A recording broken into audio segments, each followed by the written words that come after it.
Hey, this is a very personal episode. It features me, Bants with me. Tom volunteered to interview me. I'm doing round two. Before you head out. Yeah, in order to give Sav a fair share of the talking, because last time I gobbled up all the time. I thought it was all good. And this time we're probing Sav's inner game developer.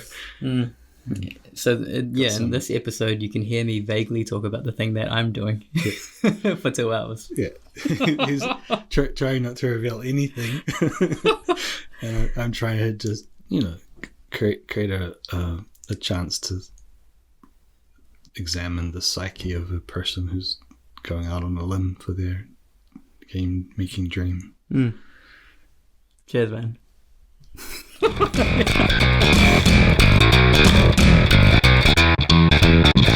Saveun and I had a talk a few weeks ago, and we were planning to do a very mash-up conversation, but it did end up being quite a story of Tom kind of thing. So I kind of wanted to flip the tables and do a story of Saveun kind of thing, where I play the role of the interviewer. So one difference between me and Saveun is I'm a long-time live-alone single guy who has moved around a lot and had a bit of a wonky lifestyle, whereas Saveun is married and has a house and long-term job in the same place. And so he has maybe different outlooks than what I do. So let's start off by talking about, do you find that your home life is a tool for, offsetting the work life? Yeah. Well, yes, I value it. If what you're trying to get at is, do I value my personal time?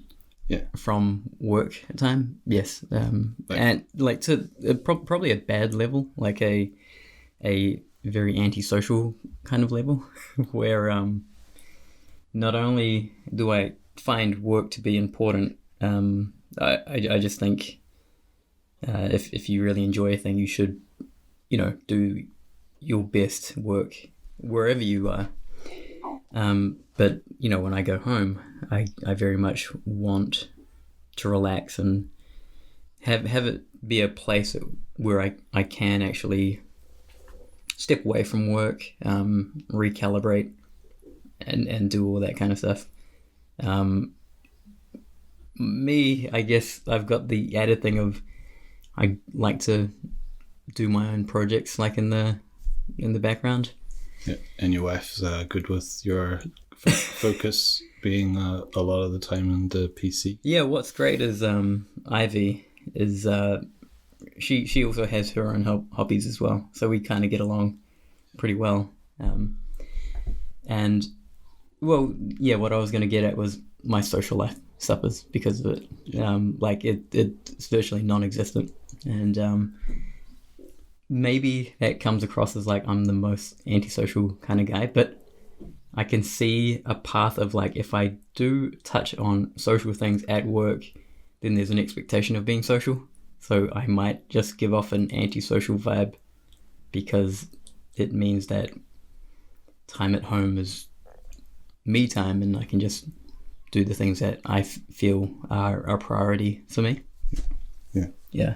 I do have this impression that when you have responsibilities to other people, you kind of must learn to bracket the hours at work in a different way than someone who's completely free to do work when they want. And Yeah. I will say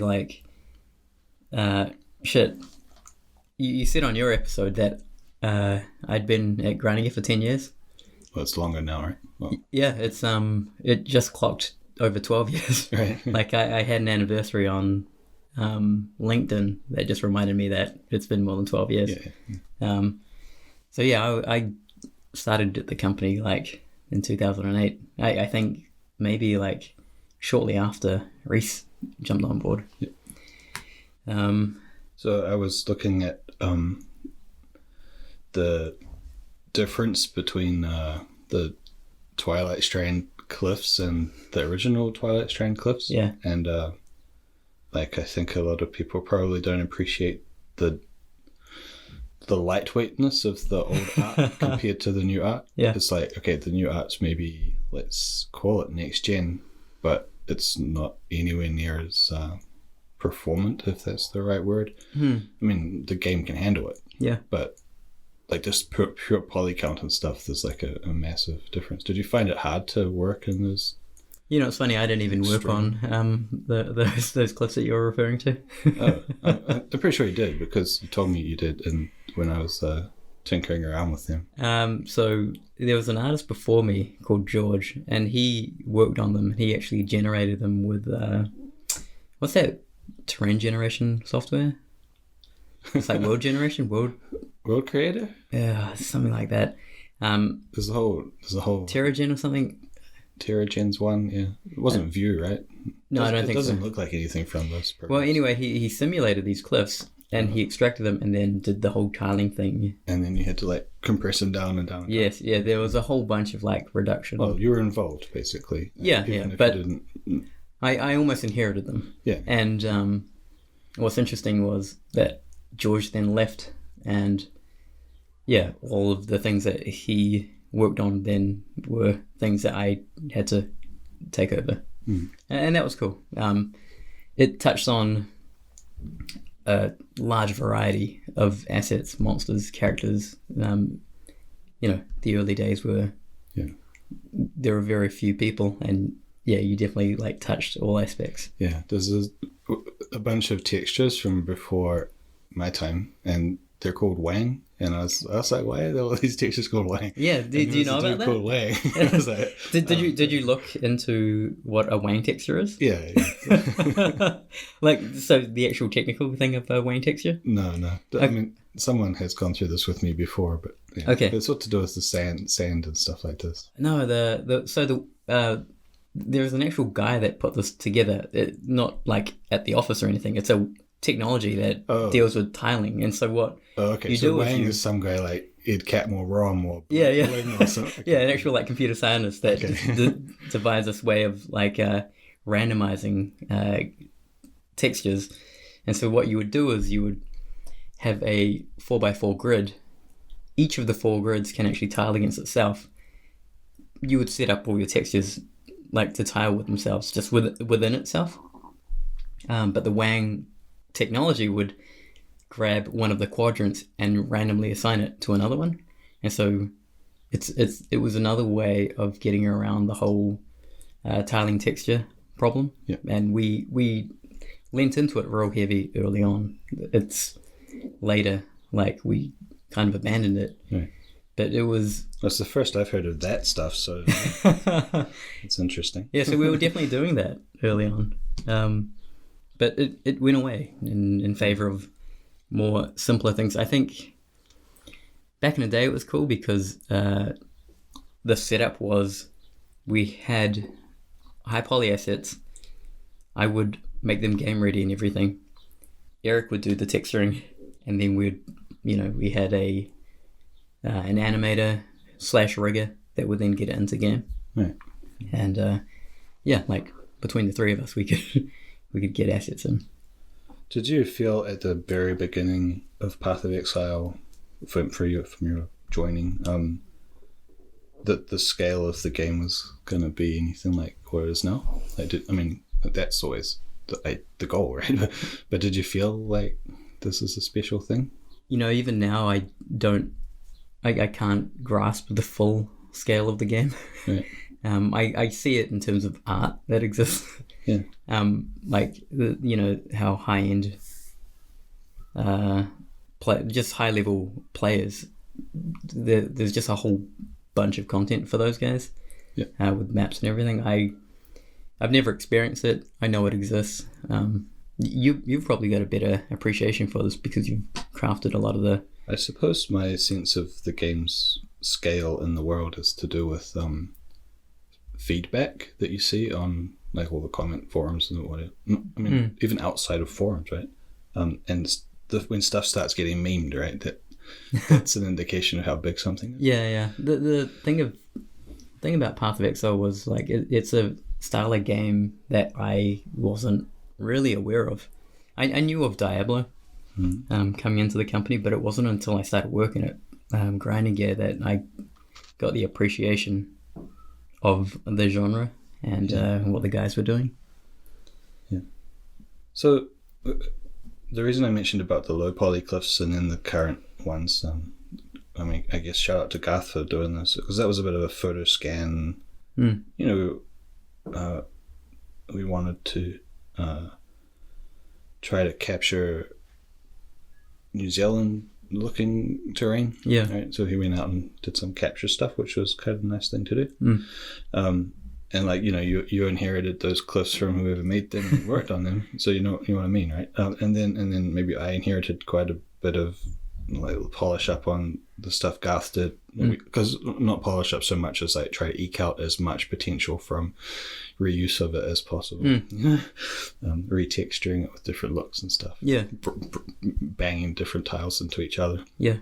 So, but what do you think about going forwards? I mean, the current gen is like across the whole game industry seems to be like loot mega scans for as much as you can. Yeah. But like, I don't see that as, I think that seems to be kind of time bound. What do you think is coming? Like, you're talking about photogrammetry? No, I mean. What do I think's coming into for content creation for like an environment for the kind of game Path of Exile is? For Path of Exile? More of the same. I don't think the techniques are going to change any. I don't think I did a talk about photogrammetry and like its limitations. I'm not sold on it for a lot of things. It's rocks, like it really excels at making rocks. But outside of that, there's a huge amount of work. Yeah, like the modern tools are the things that will carry the industry. Like Designer is cool. There are some cool new rendering things that are happening always. But Designer being like substance design, automation based kind of workflow. No, rocks. I mean, procedural texture generation. Just texture, so yeah. But asset creation, I think it's more of the same. It will require, depending on what you work on, just knowledge of that thing, and resolutions will increase. Like a lot of people say, characters are looking real already in games. Yeah. My thing, or the hope, is just to have things respond correctly. Like animation still sucks in a lot of games. Yeah. There's a level of immersion that doesn't exist in video games. It's so surface level right now. Yeah. Like all these other things that you expect from things don't exist in games. The visuals and like just having a nice screenshot seems to be what people are pursuing more and more. With every... Right, so they want their environment to look pretty in a screen grab, but maybe if you sit and watch it playing out as an animated scene, it still feels kind of not very animated. Yeah, a lot of things probably wouldn't respond like they would in the real world. Yeah, like NPCs that just stand there and... Yes. Yeah, all that kind of really stuff. weird looking idols. Yeah. Some of those things are historical, like the NPC that just stands there idling in a weird way is a throwback kind of an idea that goes... You think so? Almost 20 years or more, yeah. Yeah, like the fact that an NPC is a quest giver at all is kind of it's a throwback to original old games, right? So I'm always kind of, these things don't have to be that way, but then someone will just say, "Oh, this is the genre that we're in, and it has to be that way." And I'm just like, "Oh, yeah, they're doing it for this game, yeah." So I'm just going to keep doing it this way. So the thing about cliffs and next gen cliffs and future cliffs, it's like, and you mentioned you think it'll be kind of like more of the same for a while at least. Do you fear, or fear is a good word, do you fear any unexpected ground shift, that like something that'll come along that'll just like Yeah. render the Saveun unit to be like on the shelf or whatever. I did kind of get a little of that a few months ago when Alex was talking about he was talking about a video game called Dreams and how they don't use polygons in that game. It's not a video game so much as it's trying to be a video game. VR content creation. Oh, it's a everything creation. Like it's I mean, you can make gameplay mechanics, like objects that interact or respond to the user. Audio, you can sculpt in it. It's a pretty impressive piece of technology. But I feel pretty safe where I am, like, and where 3D is, because of what Alex told me. So anyway, Dreams is using like a voxel style renderer, no polygons. This is industry like shifting. If engines really got behind it, it means like all UVs, everything we know about UVs and polygons go out the window. New standards come in, new creation techniques come in. Everything changes. What puts me at ease is that the movie industry has gone further into using triangles and textures. Sculpting is still on triangles, textures. I don't see a shift away from that anytime soon. You must be happy that certain games are going to be able to leverage sort of non-baking. You're talking about Unreal 5?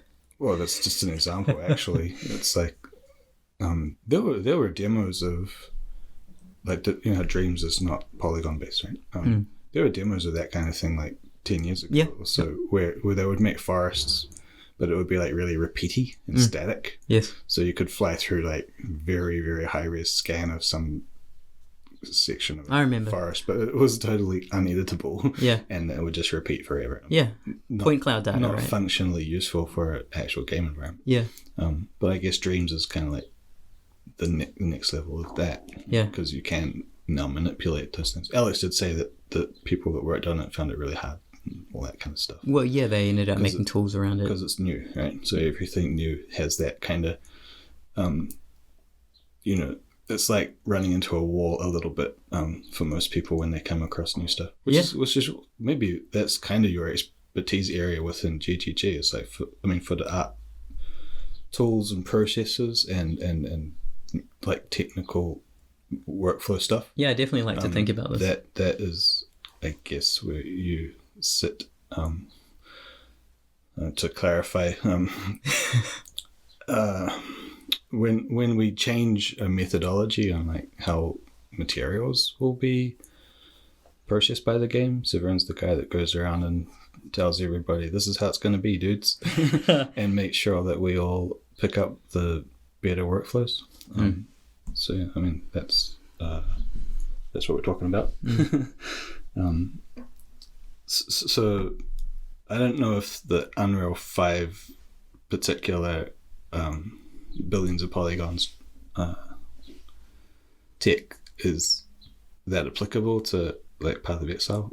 It seems to be oriented towards games where there's not a lot of movement in the environment. Have you got any thoughts on that sort of stuff? Like what's the limitations of doing that kind of thing? Yeah.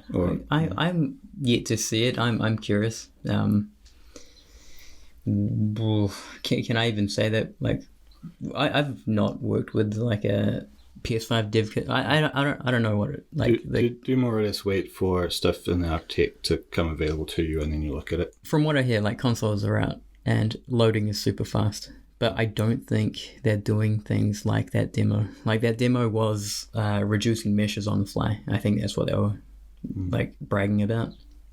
So, you know what? Reductionism Maya, just for every mesh. Yeah.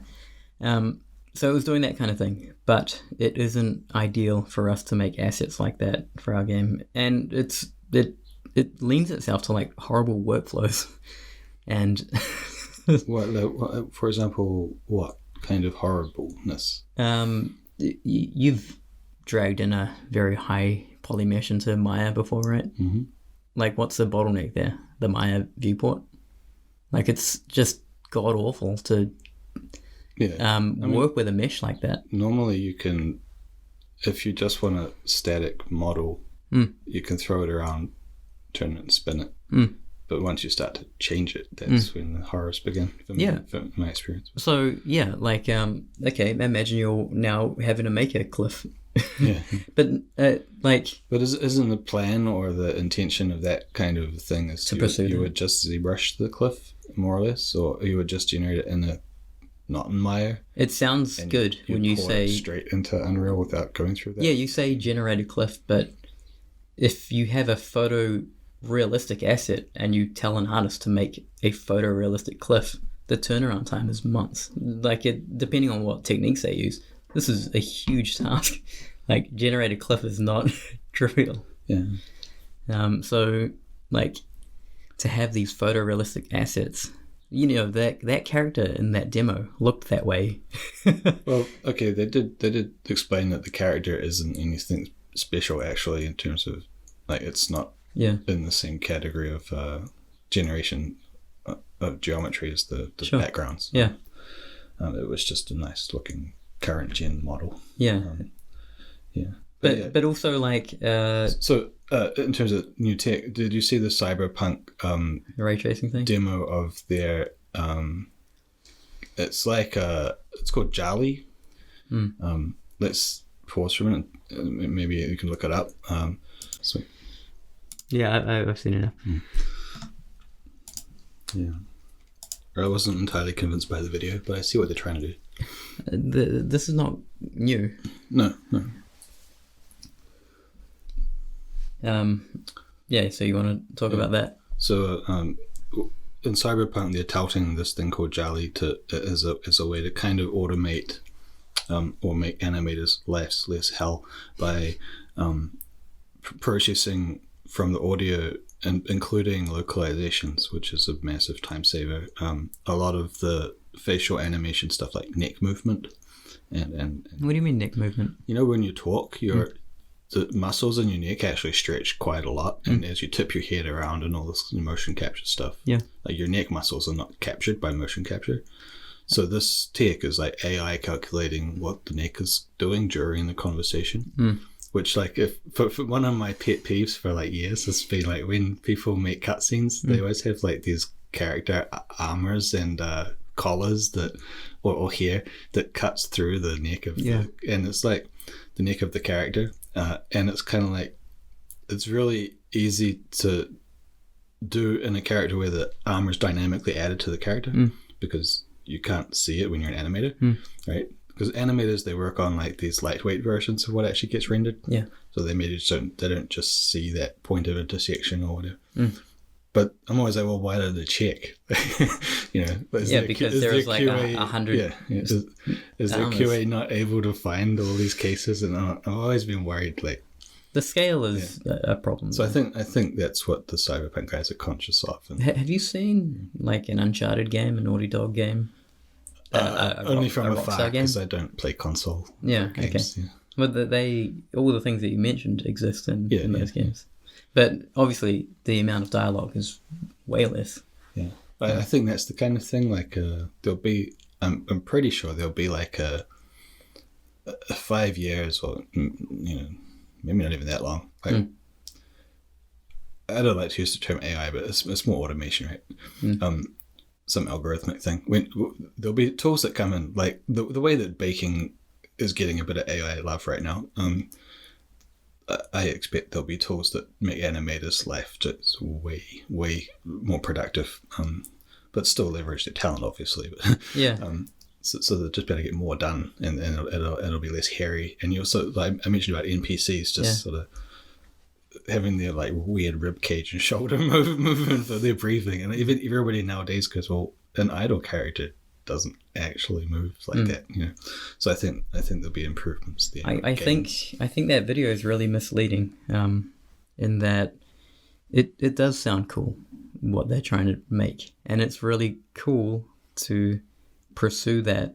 And the lip syncing looked bad, right? Can we agree that Yeah, I was actually kind of thrown by the video because, like, their examples didn't... I mean, okay, I guess, like, if you lay it up against another game, it probably is a significant benefit. But their demo was kind of like, well, I still see stuff that I'd want improved here. Yeah, it looks really bad. And again, just look at like a Rockstar game, because they have the same problems where they have huge amounts of characters, huge amounts of dialogue, and the same issues. Yeah.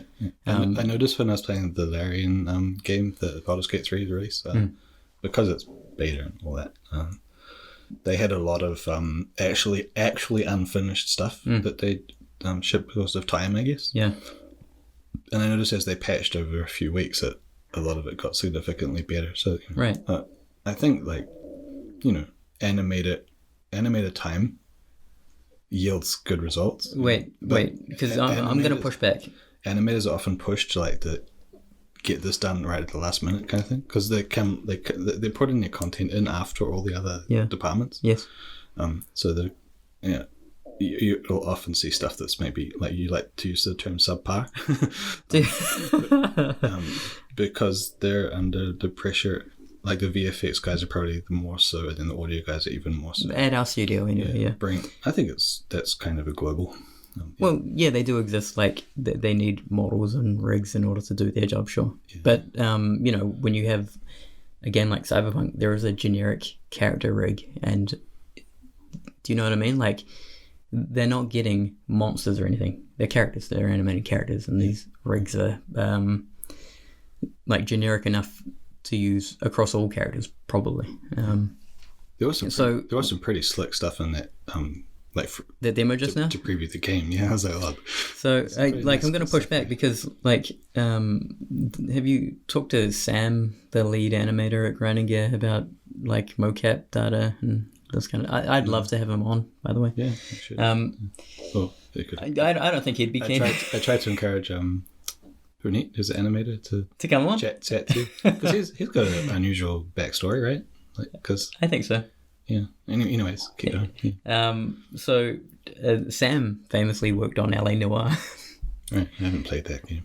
I know. Do you know about it? Yeah, I know. Okay. There's a lot of very big AAA games that I saw media of. And kind of went, I'd like to play that. I believe they even like patented that technology. You can't play everything, right? It was a lot of their blend shapes and stuff were vertex animated, so they're not even doing it to joints. They're actually putting it onto the verts of the faces, right. Almost like sculpting individual. Targets. But there was actually a lot of like video capture data. It was man, I really would love to get Sam to come and talk about it. The point is on the old days. The point is there are parallels between what we just saw here and photogrammetry. So photogrammetry, I feel, is like a good analogy, because photogrammetry, it will generate assets. You know, you give it information, photos of an asset, it will spit out a very good representation of this thing, and then you can get it to work in a video game. That is typically the pipeline right now. For the lip syncing stuff, you run it through this program. You give it audio, you give it a character rig, and it will spit out, you know, automated lip syncing.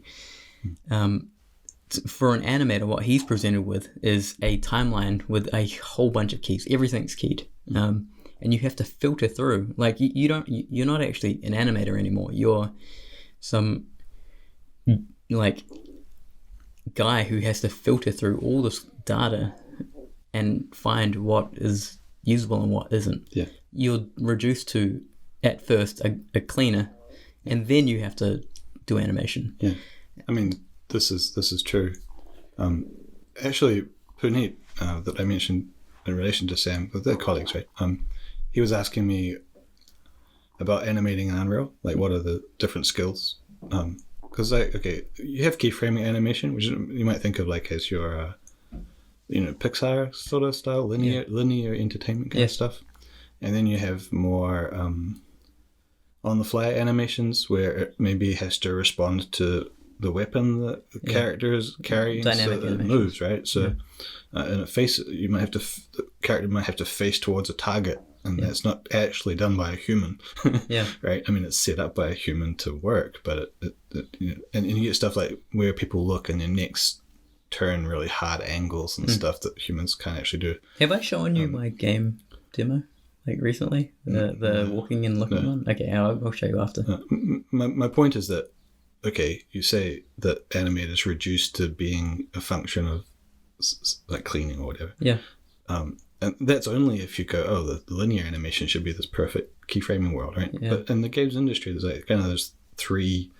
There's the linear stuff, and then there's the mocap stuff, and then there's the programmatic animation, you might say, or procedural animation. Yep.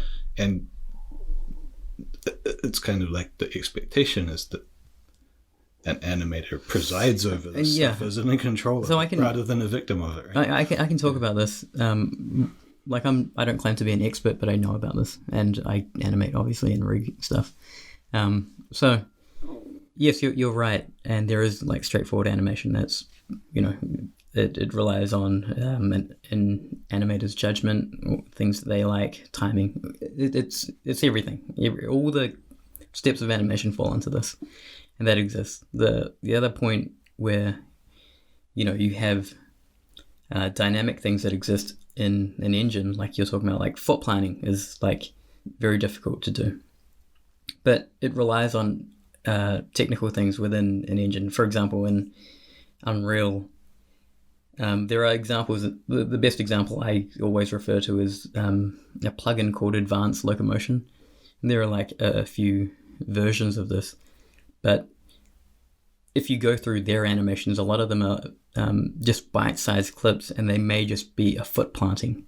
And what this underlying code, this kind of logic system that drives everything, it will take an input and play the most appropriate animation to preserve a cohesive look, because you can't really do that kind of stuff with animation. You can't account for that. You can't play animations straightforward. You have to do things like blending, like masking.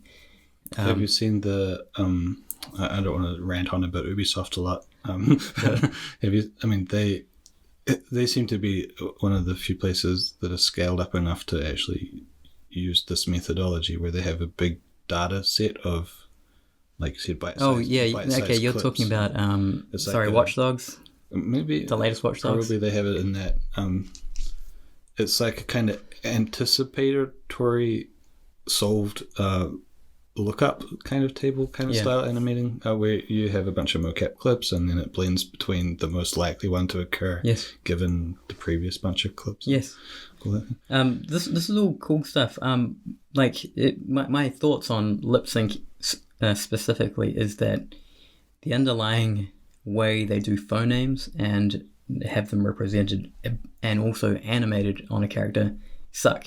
And I like all the rigs that I've seen are overly complicated, and they fail on very fundamental areas. Do you think our rigs at GGG are oversubscribed? Like our rigs? Over set up? The character rigs? Okay, so like I'm derailing you quite bad here. If you take a chest, right? Yeah. For a lot of the time, the chest just has a hinge, and it has to rotate the lid. Yep. Right. Maybe it does a little jostle or something. Yeah. And so you need a root bone probably to kind of set it at its origin point, and then you need the hinge joint. Okay. That's it. Yep. And we often get these like rigs where there's like constraints and control. Animators seem to like to have to control selectors. Yeah. And I'm just like, you don't need that. I know what you're talking about. But then it seems like if they do it according to this massive almost like regiment of like every rig has to be set up according to this procedure, they can mill through the required amount of stuff quicker, because if they're following like a battery of steps that they just repeat. Yeah, so you're talking about rigging. This part, it's good because you don't. In some cases, you may have a joint that has a different rotation. You'd want a controller to then drive that joint. You can then copy animations from one thing to another without worrying about its actual axis and how it rotates. There are benefits of doing this kind of thing. Yeah. You can transfer things across, a variety of chests doing it this way. Standards are good because they allow you to copy things from one thing to another, and there's a lot of reuse that way. Yeah. Do I think our chess rigs are overly complicated? No, I don't think so. I recently had the fun of one of the chests is one of those corpse style chests where you kick a body and Yeah, I know what you're talking about. armor falls out of it or whatever. Yes. You know, and it kind of flops or whatever. Yeah. And so I got the asset and it was in T-pose, and I was like, cool, so I have to get this guy down on the ground in T-pose, and then I have to animate the flop, like when you kick him, his hand drops off of his chest or something. Yeah. And I was like, yeah, I mean, it had all the, instead of finding the bone in the hierarchy or an outliner, you would just look for the controller that the rigger had added to make it easy. But I was like, oh, I finally see that this is like not as difficult to figure out as what it was imagined. But yeah, I'd never seen where the selectors are kind of located within the outliner to find the animators would use to speed up the time. Yeah. So whenever I was just like, they have like auxiliary bones and all kinds of additional things that are just like, they're necessary. I know that. But I was just like, how do you find your way around in here? So I think that like, I didn't have any animated in years. So for me, just like, I was finally like, I finally see like the clouds have parted, and I was like, oh, this is actually really easy. Yeah. And you know, so it's kind of one of the problems, like when you don't do animation for a long time, I would need retraining to and then it would be easier. I can tell you that most likely that chest that you were animating uses the rig that we've defined for all the bipeds. John could tell you about this, but you could also copy and paste poses, so you could have really got to simple poses quickly through a lot of the tools that he's created. It's necessary. Making an on the ground dead guy pose is kind of a unique thing, right? So so anyway, I only made like a temp animation so that it existed, and then I went off to the real animators to make it look nice. Yeah. The really funny thing is the amount of back and forth there is. It seems like people have to, like, you want to get something in game quickly so they can refer to it and see it. Yes. But then they're kind of like, well, they have to navigate through the whole space of what's required here and where are these files. Yeah. And I'm just like, man, that's over just, and over again. That's just a problem with game development. I don't see another good way of doing it. No, it's really hard. I'm sure millions and millions of dollars and hours and time is wasted. Yeah, just picking up and handing off assets to other people within the company. Yeah. This is why do you get stressed by this stuff? I mean, you're kind of somewhat in a sweet spot, and like, you're not always on a deadline that's really tight, right? Yeah. I mean, I felt a massive difference on like working on the far off coming design stuff versus the immediately required design stuff. Yeah. Where the higher tension is quite hard to deal with. I don't really like last minute stuff, you know? Yeah, I don't think anyone does. Because if you break a build, it is very frantic. Do you suffer from that at all, or is it you're in a sweeter spot or something? Maybe I've just been there for a long time and have gotten used to it. But like the position I occupy is very early, and so there is a lot of planning that I am fortunate to have going into creation. We can actually devise a plan in most cases.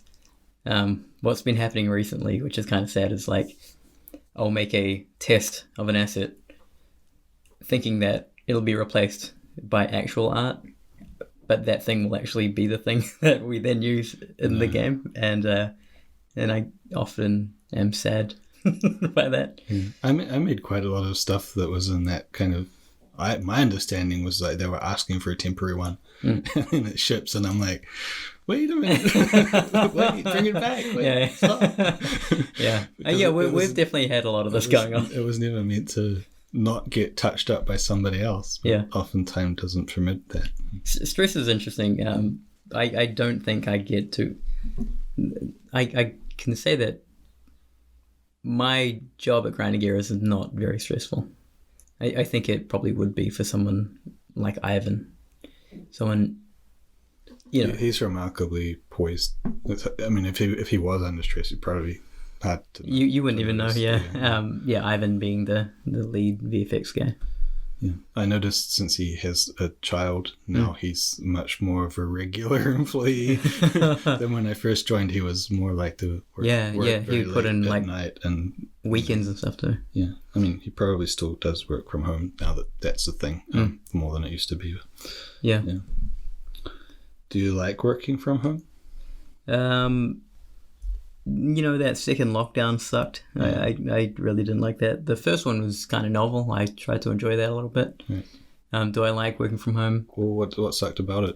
The second time around? Or yeah. It was more just like I didn't want to be here. My job, I like to talk to a lot of developers in the company as well. It's kind of annoying having to message someone, ask them if they have time to talk, and then call them. There is a lot of what would you say, like spontaneous kind of conversations that also happen just in the kitchen, which don't exist when you're at home on your computer. You have to kind of pursue that kind of stuff if you have anything to talk about. Just it's fine. Yeah. I was we mentioned last time about changing jobs, and so I'm going back into a lockdown. So it's like I have to work from home for the foreseeable future soon. And I was asking the lead that I'll be under, some of for info basically, and I was kind of trying to figure out like how left alone I'll be, because I don't really want to, like, when you know what you're doing and you're left alone, it's fine, right? But when you're new somewhere, you need a lot more inputs from other people. Yeah, of course. Yeah, so I'm kind of worried about that. Yeah. But he was like, it's fine, we'll sort you out. Cool. So at least there's that kind of, I mean, that's comforting. Man, it sounds like you could have stayed here, though. Yeah. Jesus. And not had to stay in your house. Yeah. You could freely go to the shopping mall or something, Yeah. and enjoy the weather. I'm more of a cold weather guy, so I'm cool with that. I've got other things that I wrote down. Sorry, man. Stress doesn't really. It might eat away at me. It's the time thing, I think. Isn't there this thing where people that don't exhibit stress, they pop? I haven't found that out yet. I'm someone that exhibits stress and pops. That might be true. I haven't popped yet. So. So you mentioned about tall poppies, but you didn't really explain what you were driving at. With tall poppies? Yeah. Yeah, this is a conversation I don't know how I would ever lead into this particular one, but if you have an idea of what you meant. It's just I think the idea of tall poppy in New Zealand is really prevalent, and I think it's very harmful. What's an example? It's usually the idea is someone sticking their head out and then the peers having to mow them down. Usually, what would an example be? There was a writer who got an award for a book. Yeah. This here in Auckland. I came across it because the writer lived near my house. Yeah. And I was like, you live near my house. Yeah. And that's all I know. And then you proceeded to mow them down. No. I haven't read the book or anything, but they got mowed down in the press. Yeah. And I was kind of like, wow, is this an example of that tall poppy stuff? Yeah. But I think it was more like, okay, the person won an award for their book. Great. And then they started to profess a bunch of political opinions. And everyone was like, is that what happened? Yeah. Yeah, okay. And they were kind of like, not quite so good. But that's more of misuse of like the platform, right? He kind of just went off his rocker. Possibly. Possibly. Yeah. Well, maybe that's warranted. My thing is more of like a... People that become the poppy, if that's the way to say this, tend to get more platform though, right? So It depends. Usually there's some kind of like achievement that happens, and then I don't know. It might be simply jealousy or something from society that you can't let a guy enjoy the success that she has, and you then have to make up. I don't know what it is. So is this a culture of New Zealand thing where just admiring people you can't do that. is not allowed for some reason? It feels that way.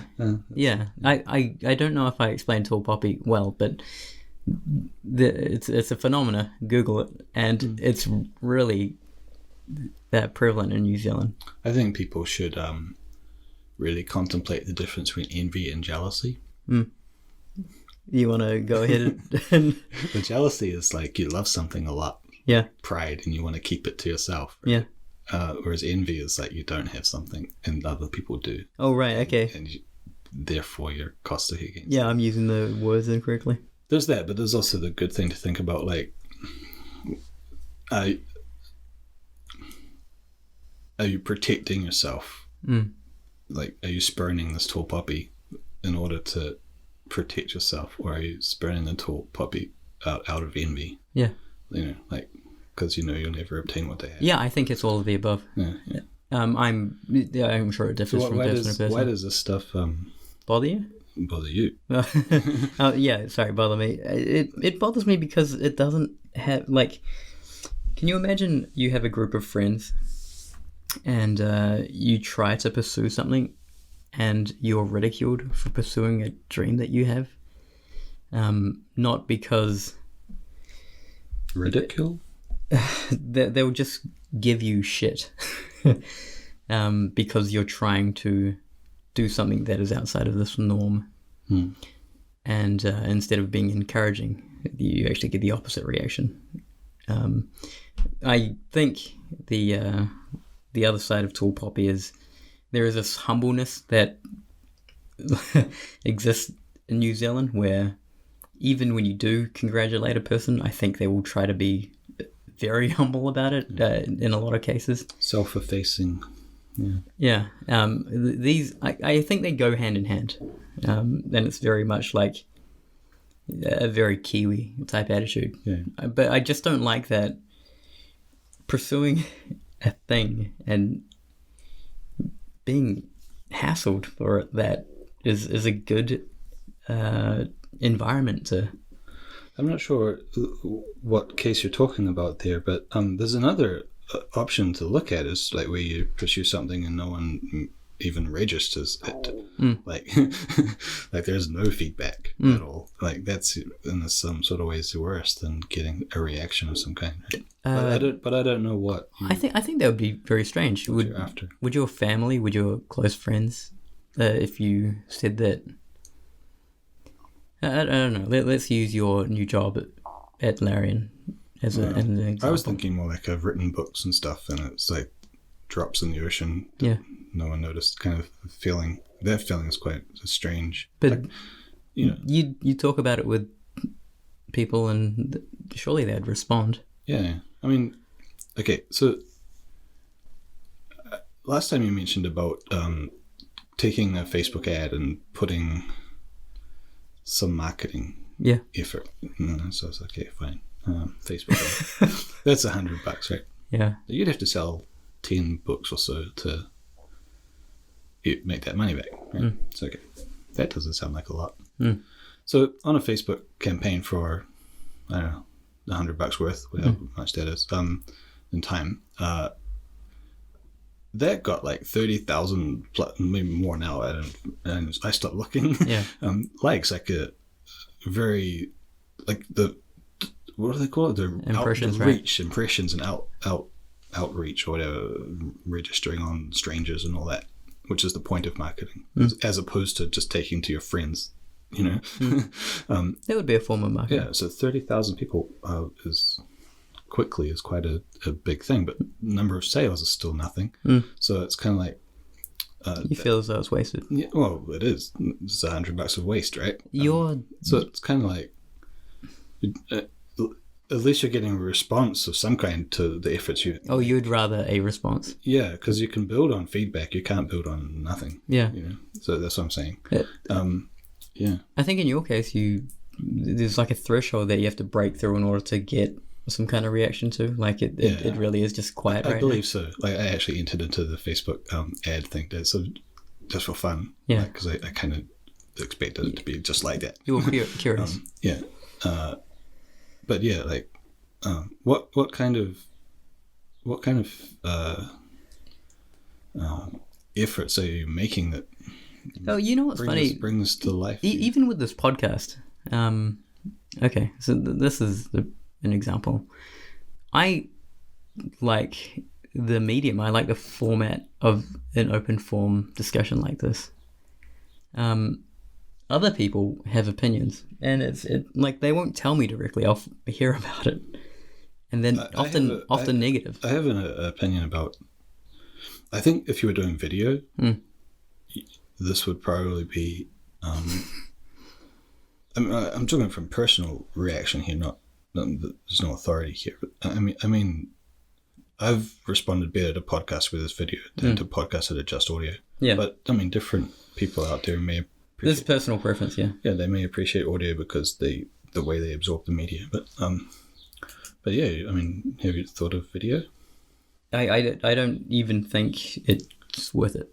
Well, one reason why I think video is kind of nice is you can, if you are talking about a media, like we talked about that Cyberpunk. Yeah, you'd like to watch the video. People could see it, and yes. they get exposed to the things you're trying to talk about. Yeah, and we can be flagged for copyright and stuff. Yeah. The podcast example would be a good one where, man, like people that aren't close to me will say shit about it, and it is off-putting. It's really sad because it takes away from the intention of just wanting to do something. It prevents people from doing things as well, and it's a bad culture. Like you want to.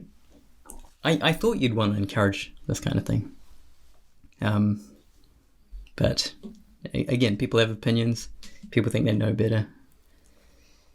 Yeah, and that's just the one example. It's so common in New Zealand, the whole tall poppy thing. It exists everywhere. Like it'll be subtle as well. Yeah.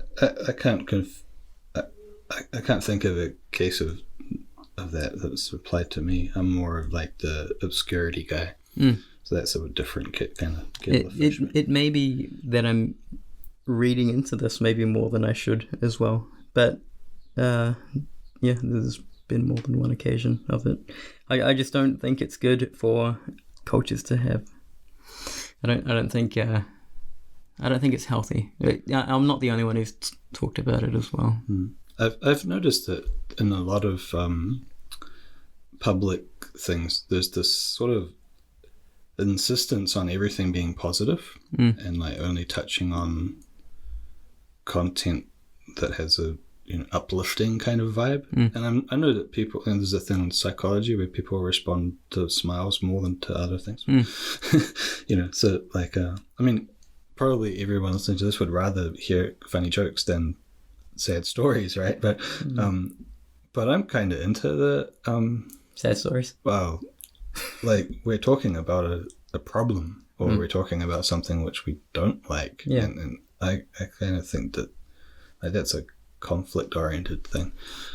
People thrive in stories on conflict. I guess the trick there is you want to try to find resolutions. I know this is a broad statement, so it sounds broad. Obviously, there are benefits of it. Like, if people are, I don't know, overly just surrounded, there's a lot of adulation for this person and they're an asshole about it. It's not cool. That's bad form. And I understand that too, but I often wonder if, like, there's some, I don't want to pick a name, but for some reason Neil Gaiman comes to mind. He's a writer who's been famous for my entire life. He's like the cream of the cream. and he has a very confident and presentation in the media. Right? Yeah. So I often wondered if I was in that kind of success, let's say, would I still have a nice, appealing presentation to the world? I guess, the film director from New Zealand that did Thor? Taika. Yeah, he's done some really nice stuff and everything. And Yeah. he has a slightly flamboyant media presence. Yeah. And I kind of wonder, like,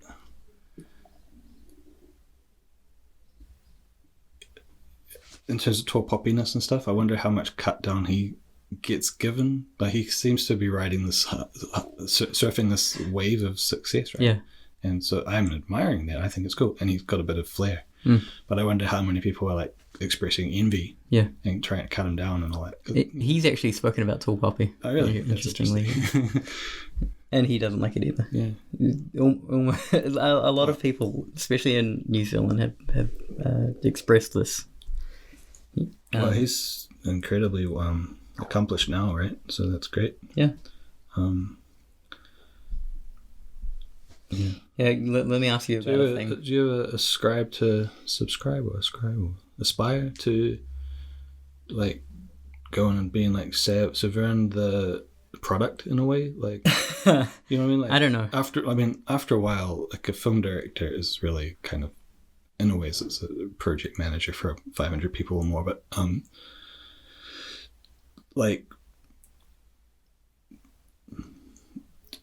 but Taika Waititi, he's known for himself now, right? Like, do you ever think maybe it would be good to be known for being Saveun? Like, maybe. I don't aspire to this. I don't think right now I'm pursuing anything like that. No, I do these podcasts. So what's your motivation for doing game projects and stuff then? Like, I mean, I know you have a personal project going on now. I don't know a lot about, but anything about. What's the reason for doing it? Yeah, what's pushing you along? It's an idea that I'd like to see through, that I'd like to see expressed, that represents me. I guess it is quite personal, this project. And I think I'd like to produce it because I don't think anyone else will be producing anything like this anytime soon. I think there's an opportunity here that I'd like to grab. What percent done is the reveal of it? You know what I mean? Like, to the point where you're ready to show it. That is a great question. I don't know. It depends on what state you'd like to see it in, what I'd feel comfortable with showing. I've always wanted to just make this vertical slice and release that and see how that goes. Really just to see if there's an audience for it, if anyone thinks it's interesting. Because I think it's interesting. I don't think there's too much in terms of I'd be a Taika type character from it. I'd just like to create and tell the story. Is it something you would go, this is done by me completely, or is this more like I'm trying to make something that I can then scale up to involve other people on, in the interests of making a bigger product? Yeah, the latter, for sure. It's definitely something I'd like to work with other people on. Do you pursue, let's say, do you gather sources of production funding or production contacts and stuff like that? Yeah, that seems to be the thing that I'm looking at present. Yeah, see how that goes. That will speed up development, which is always good. Do you feel envy of the tall poppiness of Tencent, for example? That they can just throw money around? Yeah, I was kind of surprised they invested in Rocketworks. I mean, this is reflecting back to when they were just in Dunedin with a few people. Yeah. And so I was like, well, where did that come from? So he's obviously got some ability to... Dean's quite a character. He would be... I haven't met him, but I've seen enough around because people... You've seen his Instagram? People that we know. And I mean, so the Vikings, they have this idea of a glamour. Like this is from the Beowulf movie, the 3D one. I remember that. Yeah. The glamour is like some ability to charm people kind of thing. And well, people would call it charisma. Yeah, charisma and all that. But there's also the going out there and entrepreneurial grit to just push your idea consistently enough into enough people's faces that it starts to become aware of it, or it's finally the right note on the keyboard. Right? I guess I can say that for me, I could write quite several books before I bother to go out and try to push them in the world. Right? You know what I mean? So I mean, there's a risk with your project. Is like if it's too personal, then you might never get it out to the right people. I see. You know? So are you I found time for that. I found that I don't seem to have that ability like other people, which sucks. Do you think if I just put in some time to it, like if it's 6 months of going around and talking to strangers and people, I'm not strangers, but you know,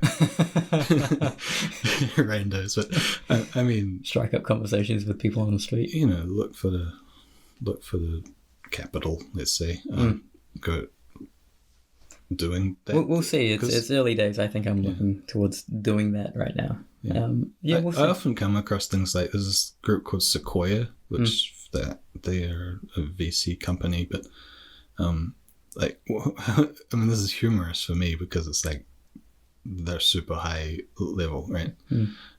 But they're saying basically that they want more very early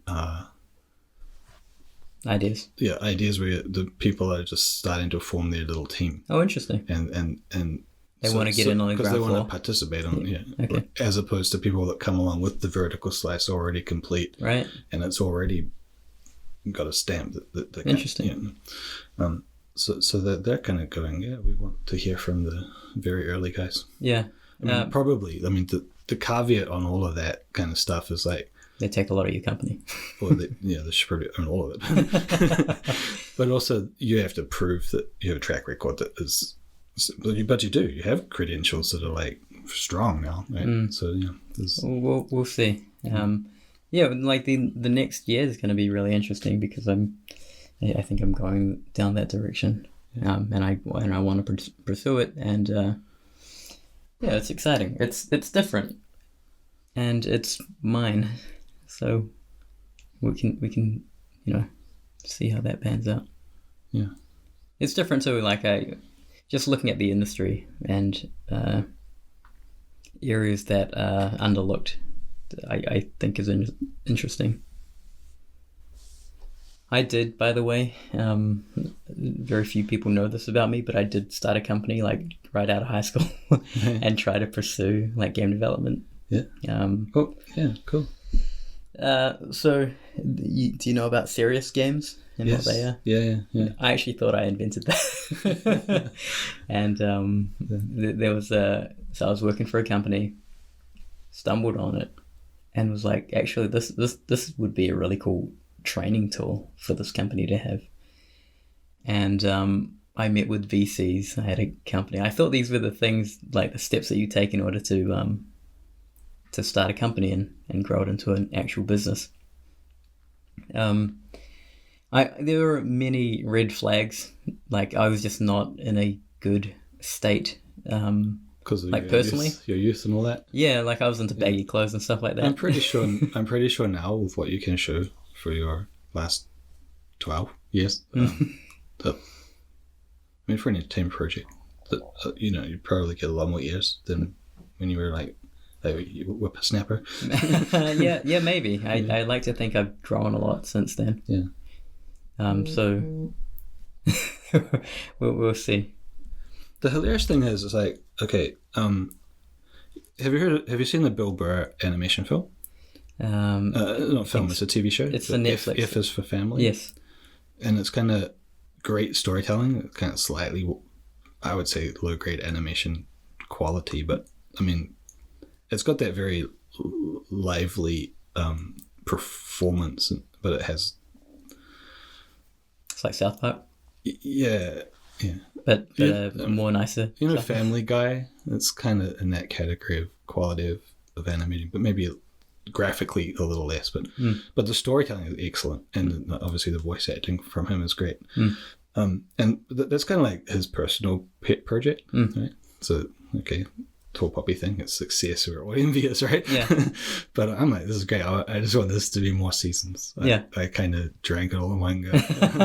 I was like, but so the reason I bring that up is because it's kind of this, it's like, I mean, I don't know how expensive it cost to make that, but it's kind of like as cheaply made as possible to get the story out that he wanted to tell. Yes.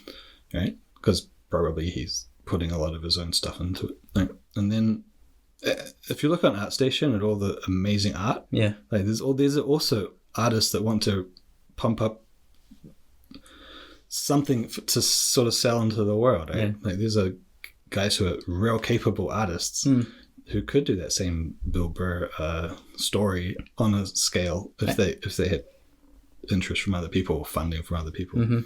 You know, there's a massive quality difference between what actually gets made and put out into TV or whatever, as opposed to all the latent skilled people that are just going, hey man, what about me? And I feel it's kind of you know, I had the lens on myself for a bit there, but for what I can do. But I started looking at like there's all these more experienced and more capable, amazing artists who are just like ArtStation is saturated. Yes. You know what I mean? Yeah. And only some of those people ever actually get that exposed success. So it's kind of like, you know, you're taking a massive gamble. Bill Burr also is like just a very successful comedian. Yeah, when he was once you have some success, it's easier to have some more. Yeah, for sure. Right? Like I can't speak to the artists because ArtStation is this dumpster of like awesome artwork from every like corner of the globe. And there are a lot of people that are, you know, just want to show off their things. They want to land jobs. They want to share ideas in that format. It's all those things, and I'm sure a lot of people are looking for like notoriety and things like that in it. If you saw my ArtStation, you'd see that I'm putting out things that I find interesting. Like I haven't seen your ArtStation. A lot of people would be like, "Oh, this looks like dog shit," but I like it because, you know, it's important to try to solve the problem of getting a character's lip sync animation onto another character and preserve a lot of the work that you put into that original one. These are things that I'm interested in. Is this related to the Nick Colan, like that sort of mobile game looking character thing? Yeah. Right. I think I know what you're talking about. Yeah. So that lip sync thing is something I'm kind of proud of, and this is actually one of the steps I had to take in order to pursue the game I'm working on. Yeah.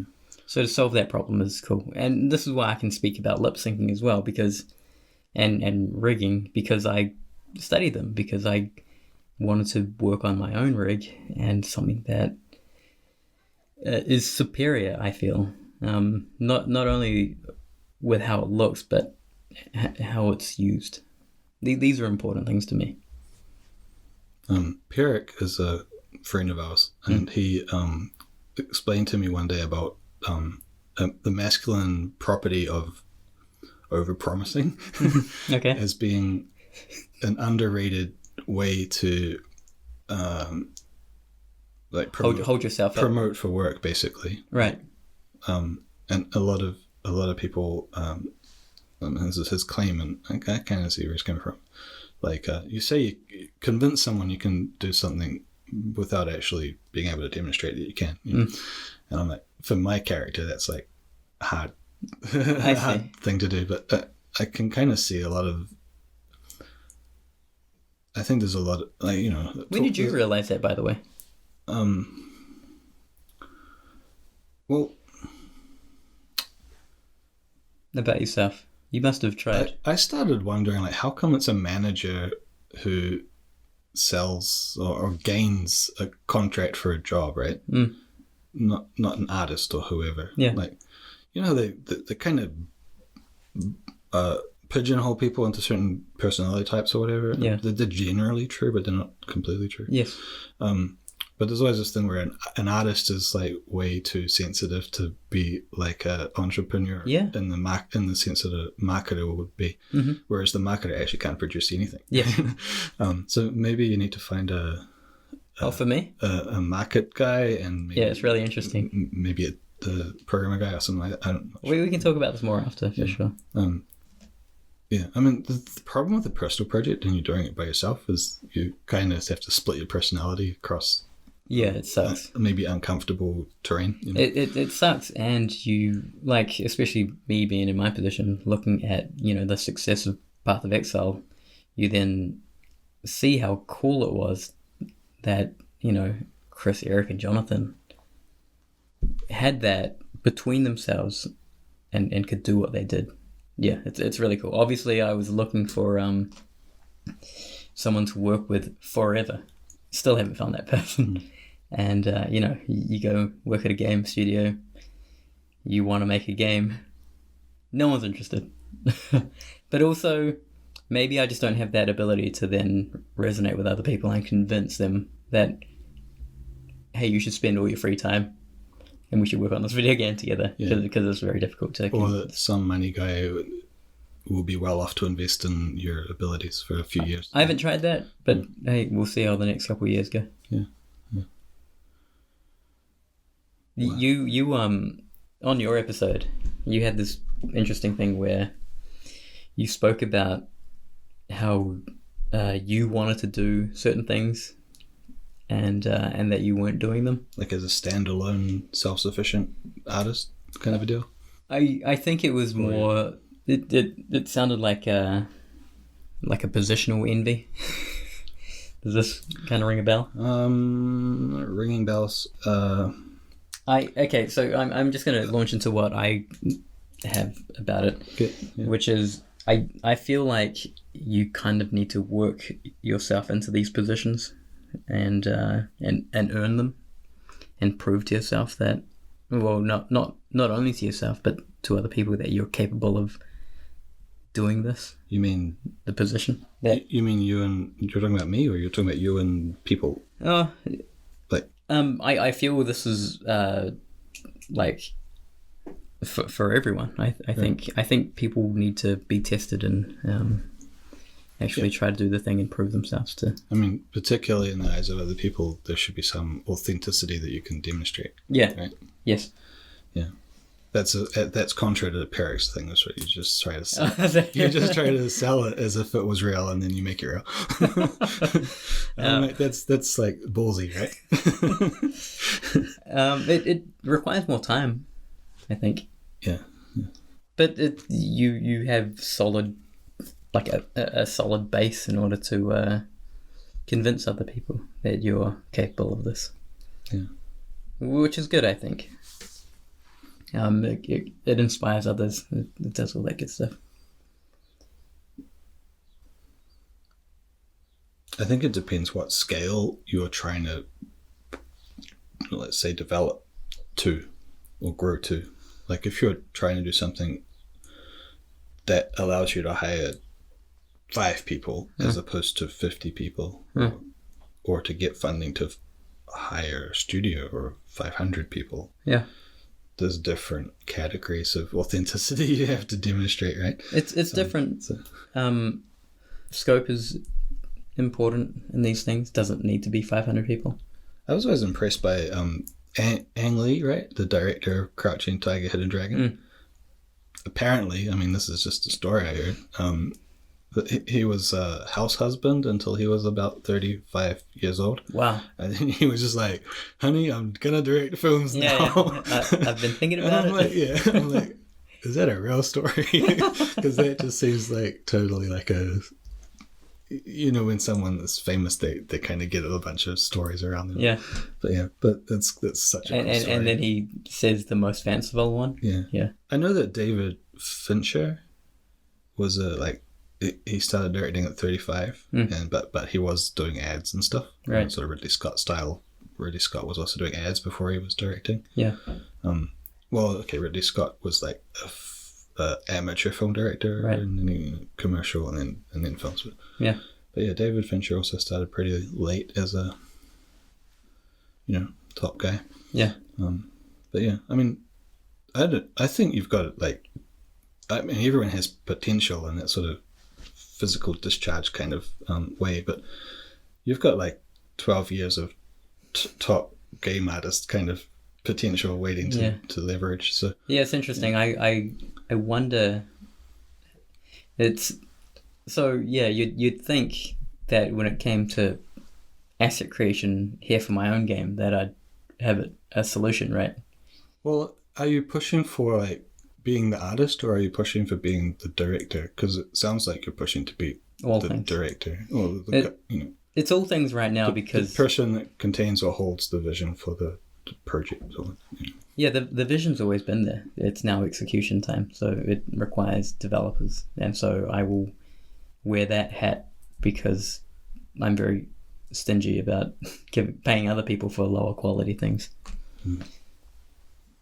But yeah, that all this is factoring into it. All the experience that I've gained is going into it as well.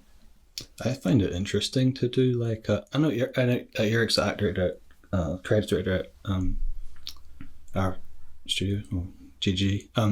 So he's got a pet project that he like hires people to do art for on the site, and it seems really, it's something that he's taking his time over. Yeah. But he's got lots of money. As in my case, I've got no Which money. helps. So me paying people to do stuff is like an extremely dangerous and risky proposition. And like, okay, if he pays for a picture and it doesn't work out, he's not going to cry. Yeah. Whereas if I pay for a picture, it doesn't work out, I'm like, that was You could have brought a cell phone. Yeah, that was a massive mistake or whatever.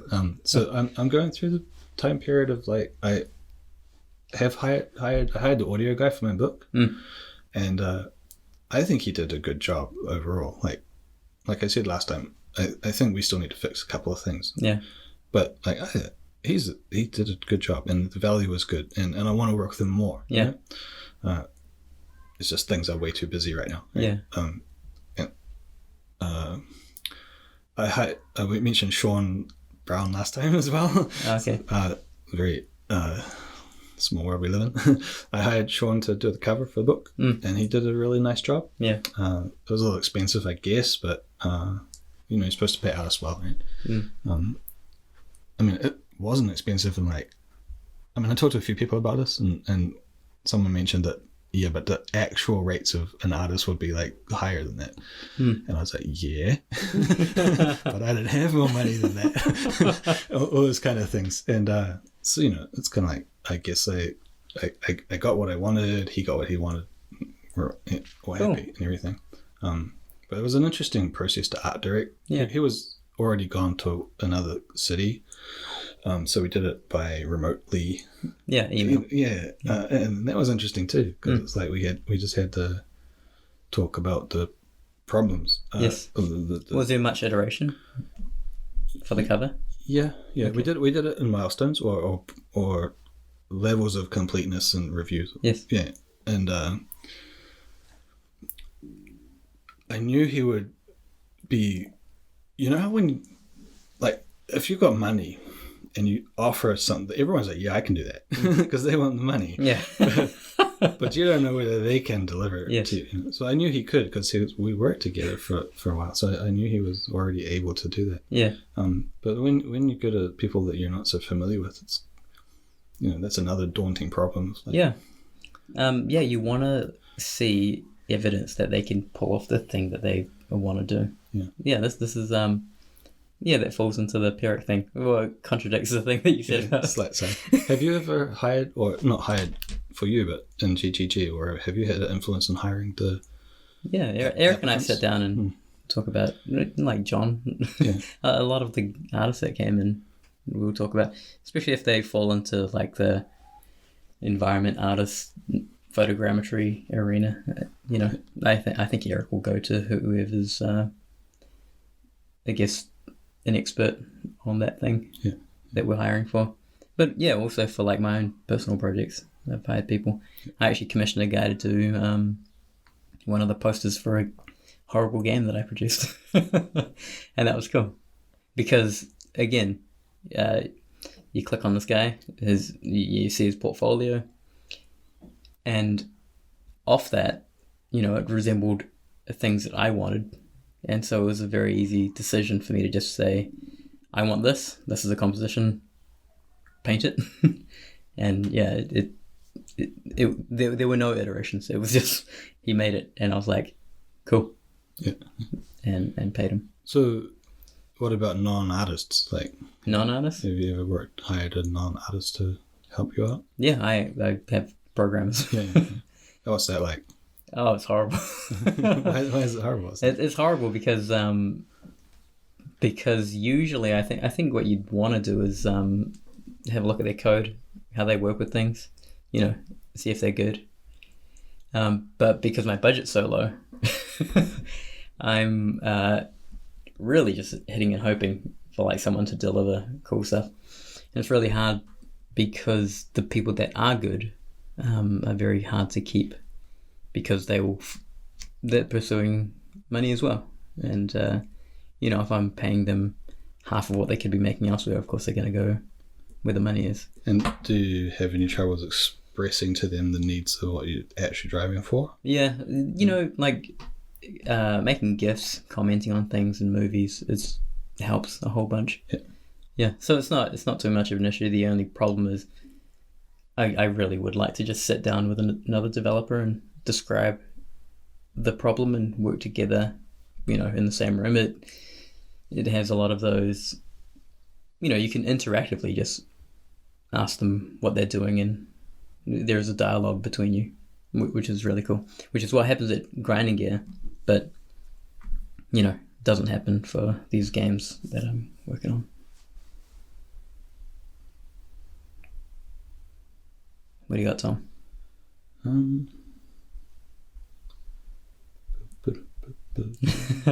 I'll probably cut this out. That's fine. It's okay to have a think. Let's go for a final topic because of I need to go to I'm going to like a fundraiser for a badminton club. It's like that's new for me. Sausage sizzles, a community participation. Mm-hmm. Yeah.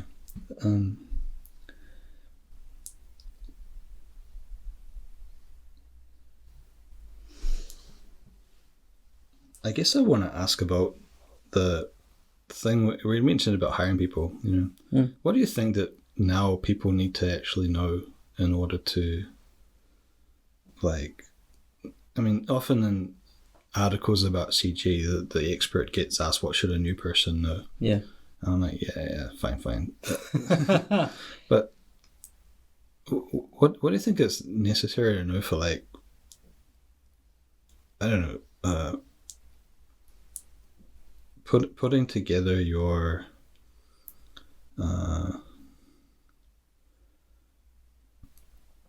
persuading people that you're capable. Let's say you are capable. What are the steps you go through to? I don't know, Tom. I don't have a good answer here. I don't have a good answer here because I haven't really had to do that. Yeah. That's kind of in a ways that's nice for you, right? Because you've had a long-term job. Yeah. When I was at university, the lecturer, he was like, he was a real special guy that was niche into sci-fi, so I enjoyed talking to him. And he was kind of like, as a writer, you should get used to rejection, and it's just like he was preparing you for the world. He was flatly stated it's going to happen, and build a tough skin and all that kind of stuff. Yeah. And I think in applying for jobs, it's like there must be metrics for this somewhere, but like imagine someone's quite competent, right? And they apply for jobs. There's still going to be a bell curve, right? Of like successes on one end and fails on the. Well, I mean, in a job application, you're either success or fail. Yeah. But like sometimes you even maybe go through a passage of there's like a maybe stage where they express some interest for a while and then it fades away or something. They're vetting applicants. Yeah, I've heard of this where people maybe even get offered money, but then they still haven't. Nothing has been decided by both sides, right? So I mean, in terms of getting used to rejection or whatever.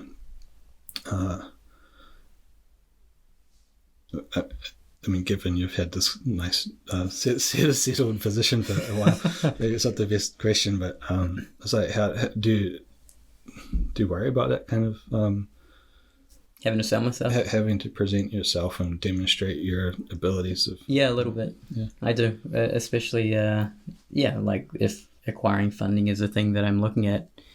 How's the best way I go about doing that? And if you look at the things I've worked on, a lot of them are through the veil of grinding gear. And do you think you'll work for another person's studio though, or are you more like, if I'm gonna not work at GGG, I'm gonna work on me? Yeah. You know what I mean? That's a very badly way to say it. But there's a difference between agreeing to work on a studio on another person's dream and working on your own dream. Possibly. I'm hoping to live a little while longer, so hopefully all of the above is on the table. Yeah. Do you believe in predetermination? Like your destiny's already set? Yeah, exactly. No, I think you have to work very hard at doing stuff.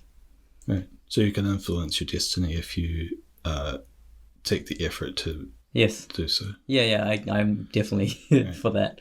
I don't think it's in my experience that's how things have been. I've had to work at it. I know there are other people that are born into certain areas and have more options and resources available to them, and they can exploit it, which is cool too. I'm not too upset about it because I'm okay with where I am right now. Have you ever had the feeling of like being in the tide of sweeping change or opportunity, and I don't know, maybe you grabbed the opportunity or maybe you missed the opportunity and forever going, maybe I missed that opportunity? Well, that's something. Maybe it doesn't even bother you at all, or maybe it's something you worry about. That has happened countless times at Grinding Gear. Yeah, like we existed, as a game a long time ago, and there have been huge advancements in like making video games. PBR was huge. There were moments like I really committed to like not really being like texturing properly. Like from today's standards, they weren't correct. Like you would do the thing where you make a diffuse map, a normal map, and then you would just bake interesting like lighting information into the diffuse. Spec map really didn't matter in a lot of cases. And then PBR comes along, and I remember having to work on these ice cubes, and man, it really tested a lot of my ability at that time. And Alex, but just saw the eventual benefit and necessities of it and all that kind of stuff. Well, what happened was artist Alex was sitting next to me, and I was like, dude, I just can't seem to get this. And I remember asking him to do it, and he delivered this really awesome asset, and I was like, holy shit, I am so far behind. That entire weekend I like tried to replicate it, just seeing why I was missing the mark on this thing.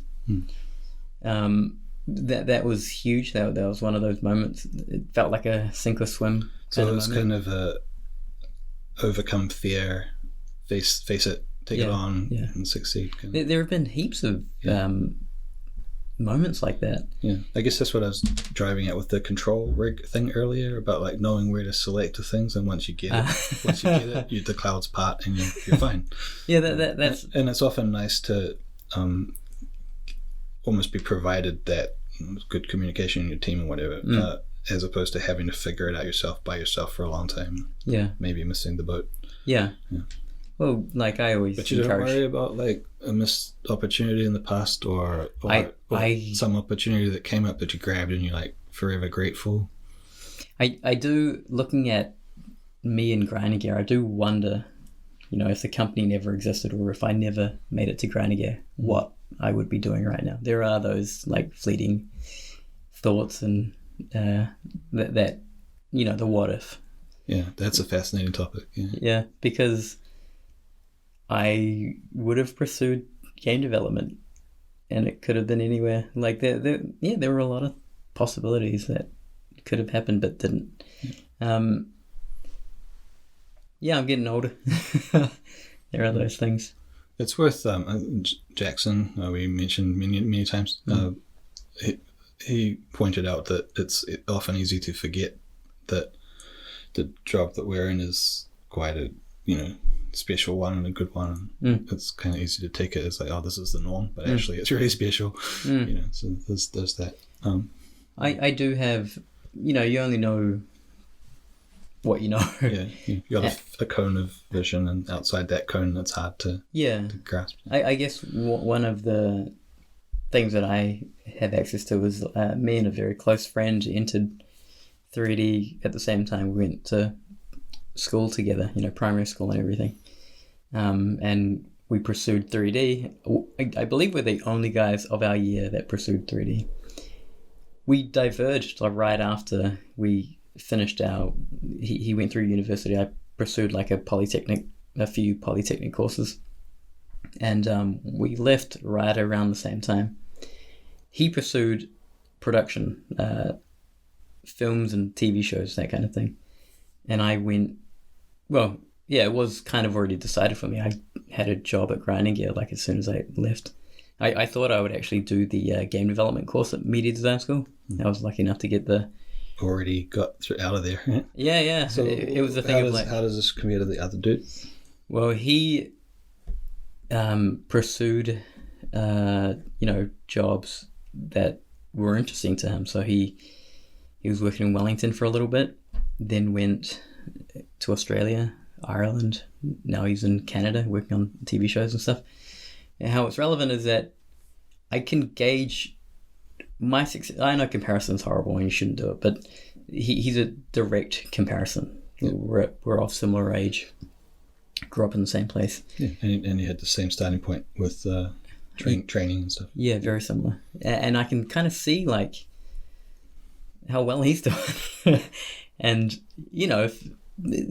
sure there is like variance, 5-10% variance, but, if something fell really out of line, then I know there's something wrong with what I'm pursuing.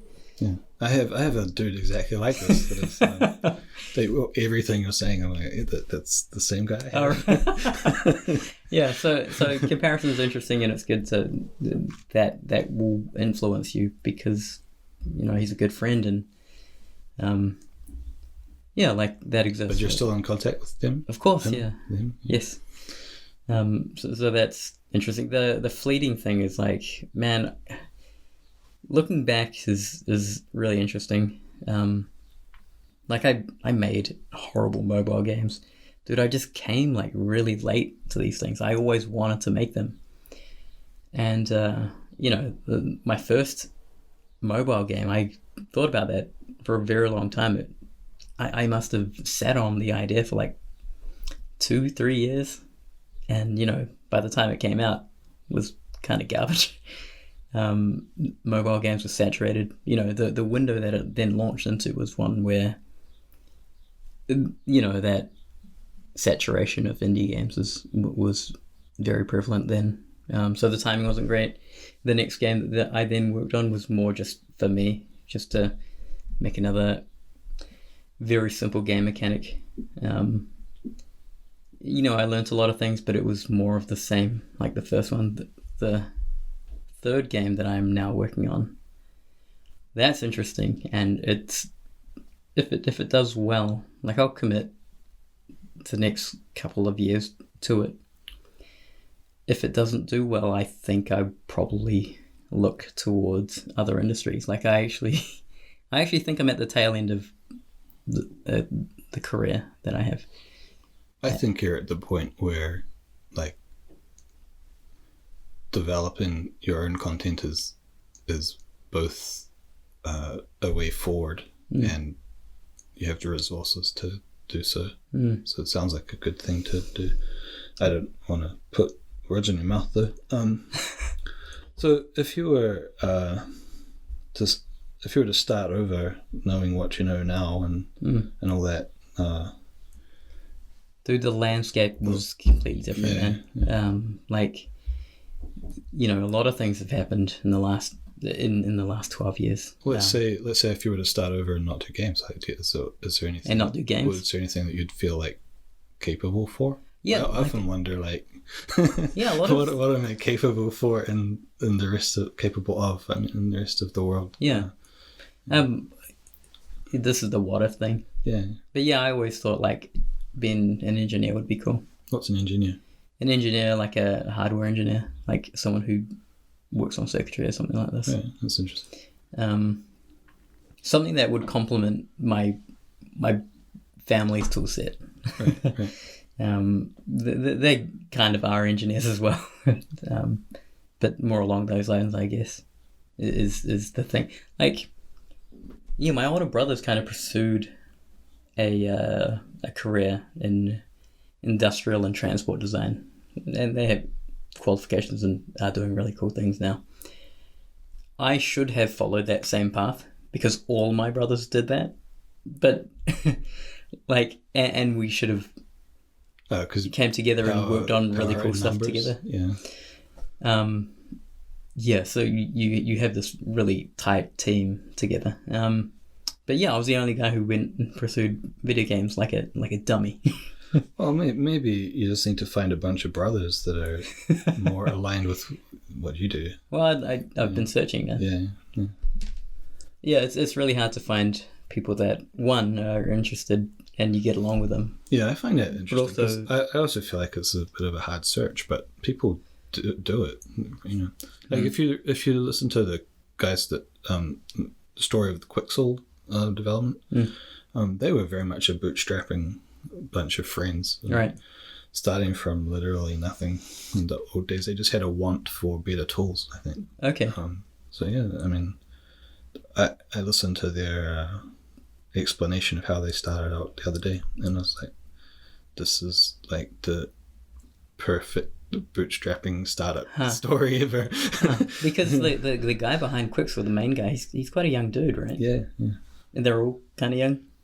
That's my impression. Yeah, I don't know too much about that, but it is a classical startup model for what they described. Yeah, maybe I'm just not like a good person to get along with. Maybe I just have horrible social skills. I don't think that is the case that you should worry about.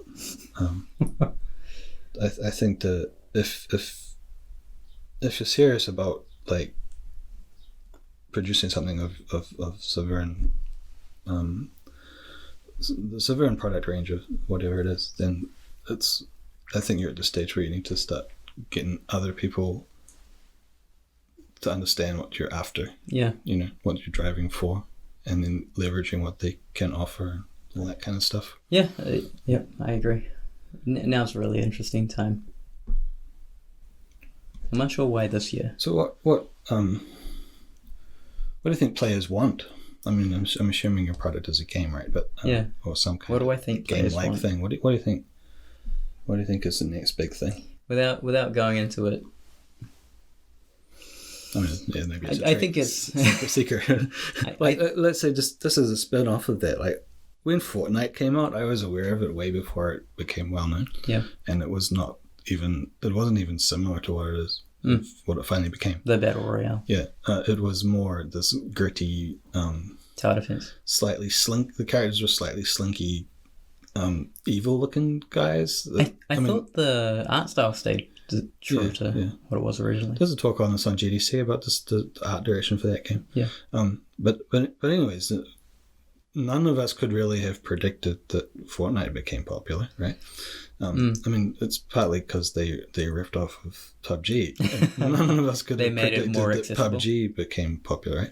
So do you think like I mean, you might not be marketing into that kind of next big definitely thing. not. Yeah, but you talk that you've got some special secret sauce. So I'm just kind of like, well, What's sound the secret sauce? You sound confident in your idea. I've expressed this in the past, and Nick and I got into an argument, I think, and I came off actually like feeling like shit, because, well, Nick's really good at arguing and not listening to what you say and continuing to argue his points.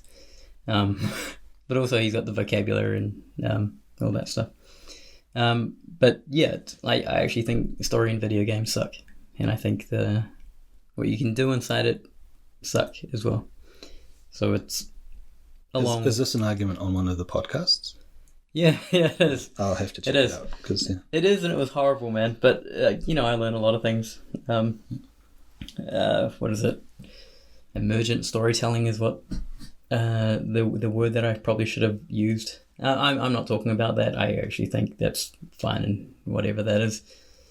But I actually think storytelling, if The Last of Us and The Last of Us 2 are anything to go off, I don't think AAA games know how to tell story. I think this whole set's bad. I don't think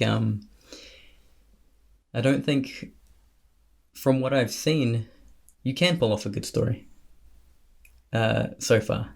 And so what would I like to do? I hopefully establish tools and ways to do something more interesting in the interactive format. It's along those lines.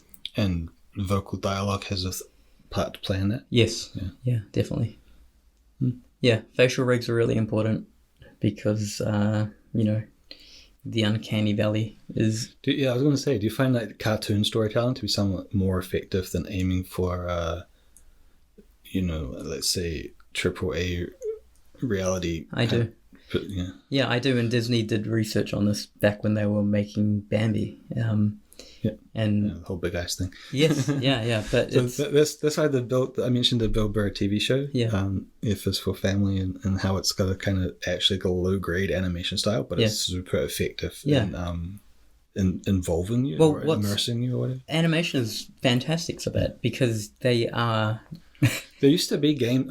I mean, they probably still have it, but there were quite a number of big cartoon games when I was this is in the 90s. You're talking about like Day of the Tentacle. Well, there's Monkey Island, Day of the Tentacle. There was one with a biker. Yes. I don't remember the name of that one, but it looked freaking cool. I played it like well after it had actually come out and gone. But, it doesn't matter. We're definitely capable of producing the art for this. And so one of the features of cartoons is comedy, and I'm into like the Doug Stanhope and kind of that kind of comedy. Yeah, I mean I like Eddie Izzard and stuff as well, but almost like the culturally insensitive, quirky South. Like you're not meant to say that kind of thing. South Parky style stuff, and I'm like I'd love it if there were more games like that. Yeah. There's nothing novel there though. That's just like with games? Recognizing methodology and executing on it. Yeah, a lot of like personal taste and stuff factor into this as well. Yeah.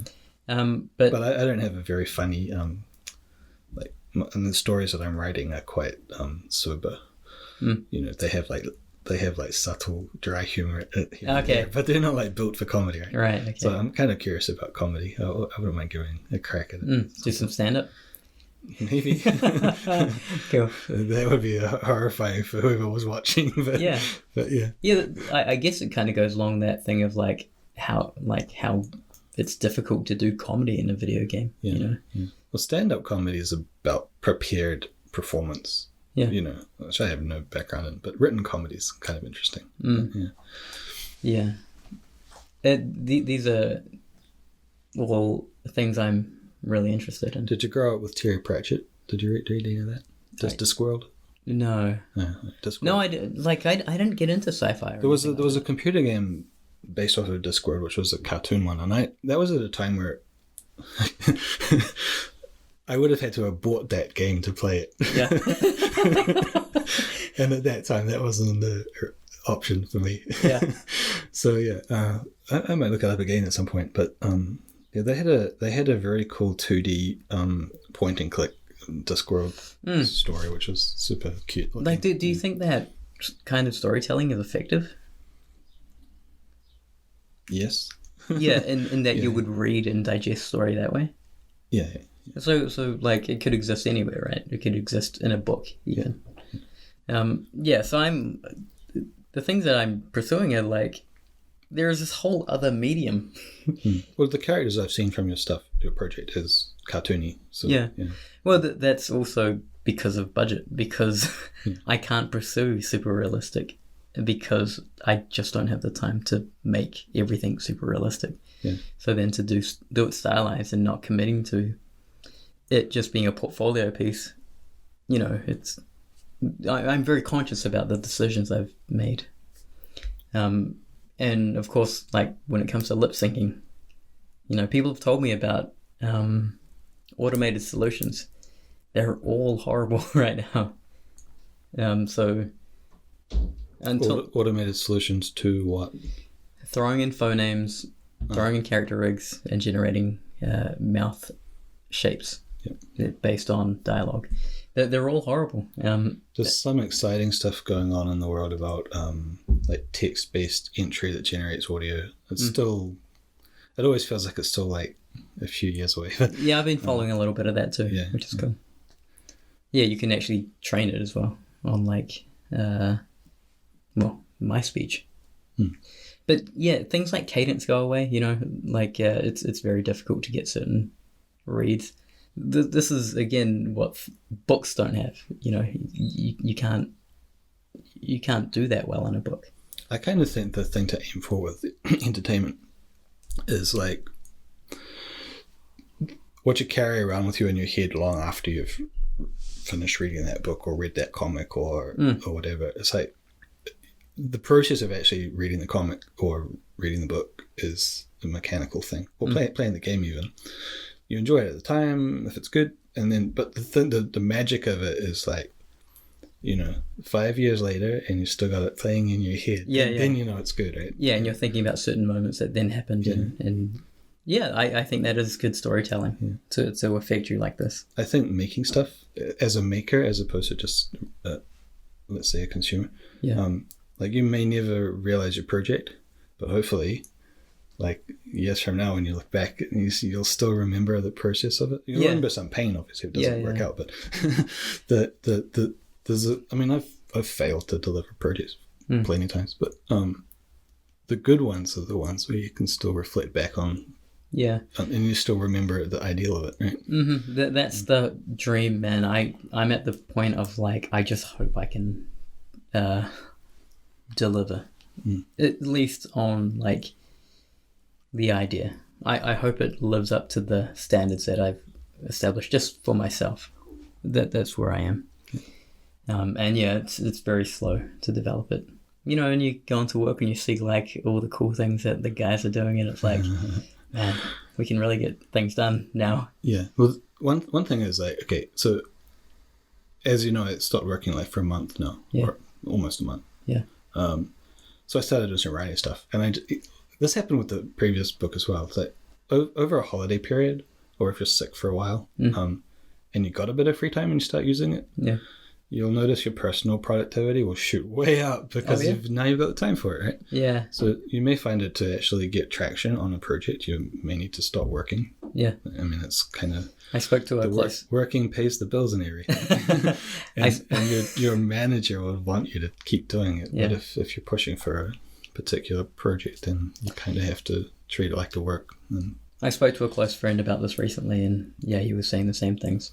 I wouldn't fear it though, right? Like, I don't think you want to give up your job to venture out into this unfilled void of wanting to do stuff. But like, if you ever have a week off or a month off, then you might notice the massive pickup in productivity. There are a lot of things, just happening even in my personal life, which are like kind of tied together. It isn't a matter of like taking time off. It's if I can afford it, if this fails, will I be okay to pursue these other goals that I have, that I've set for myself for the far future?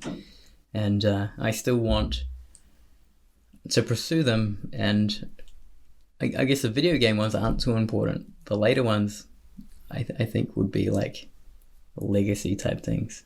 So, Jackson talked about immortality and all that kind of stuff the other day. Refresh my memory. You don't remember the avoiding death or whatever?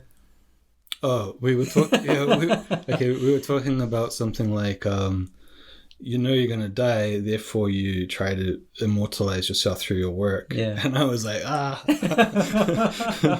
it's like, 'cause that seems so romantic and old worldy notion. Yeah. I mean, I'm more nihilist than that. Like, when you're dead, like, should it matter? Yeah. But I see what you mean. Yeah. So yeah, in terms of like what I want to do, I'm an old dude. Games aren't very high on this. So sadly I need to have some wealth in order to do the next phase properly. And there are many avenues to pursue that. So what do you think are what's a good motivator for someone who's not a young person? You know how you mentioned about, I'm not young anymore, something like that. Yeah.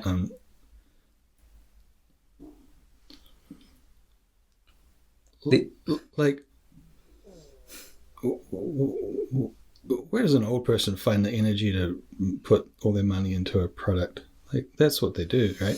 And this is a terribly expressed question, but there's a thing about how games are for young people. Game making is for young people. And I'm like, well, kind of not true on it. The really big titles, you see a lot of greybeards running around, right? Yeah.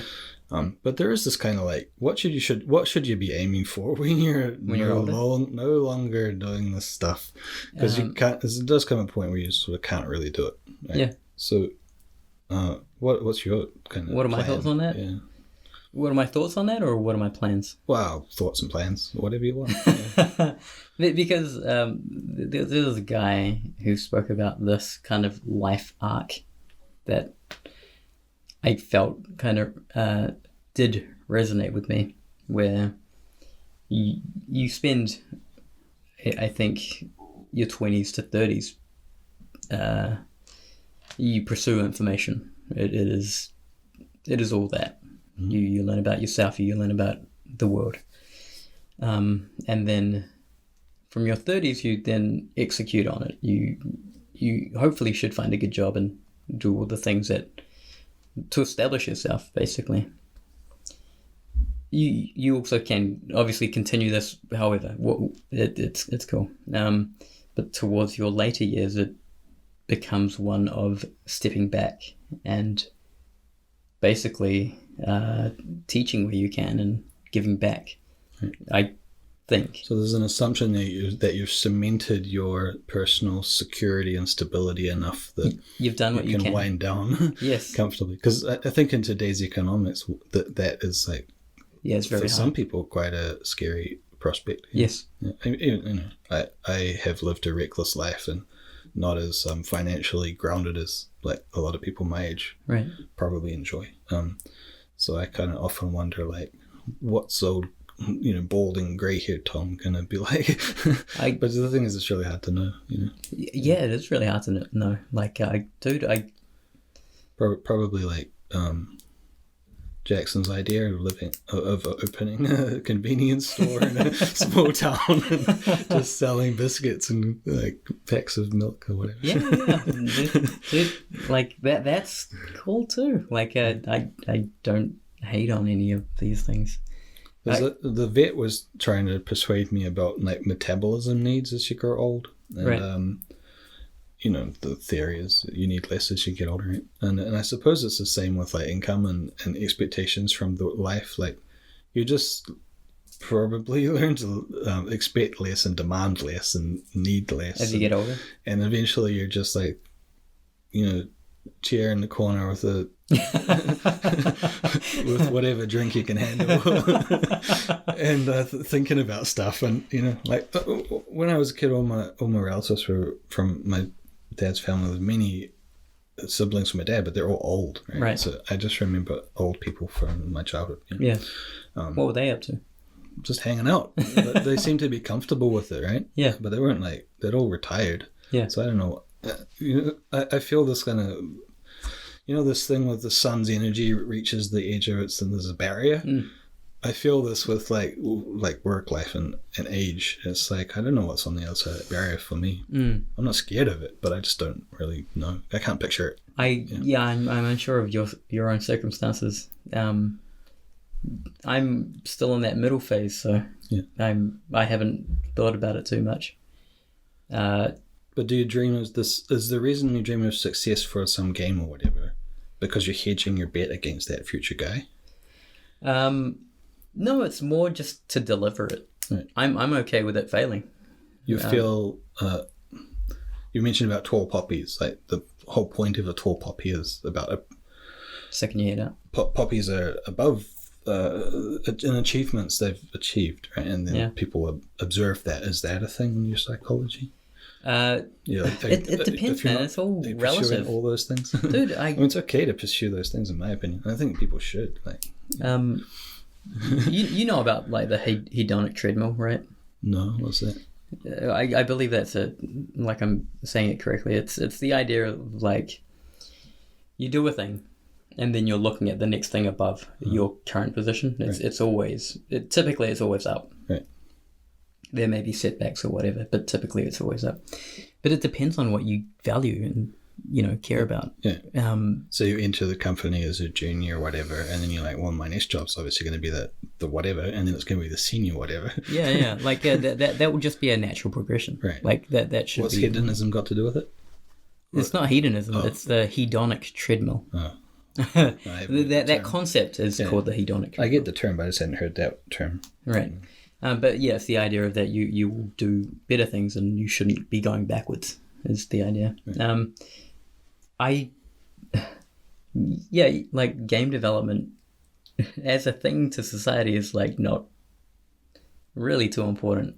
It's cool and it falls into like the arts and whatever as like an expression, all those things that art fall under that broad scope.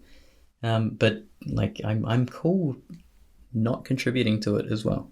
That there are, I think I could spend my time wisely elsewhere and get better feedback, but also help. I guess I'm now talking about like what this next phase that I'm looking at.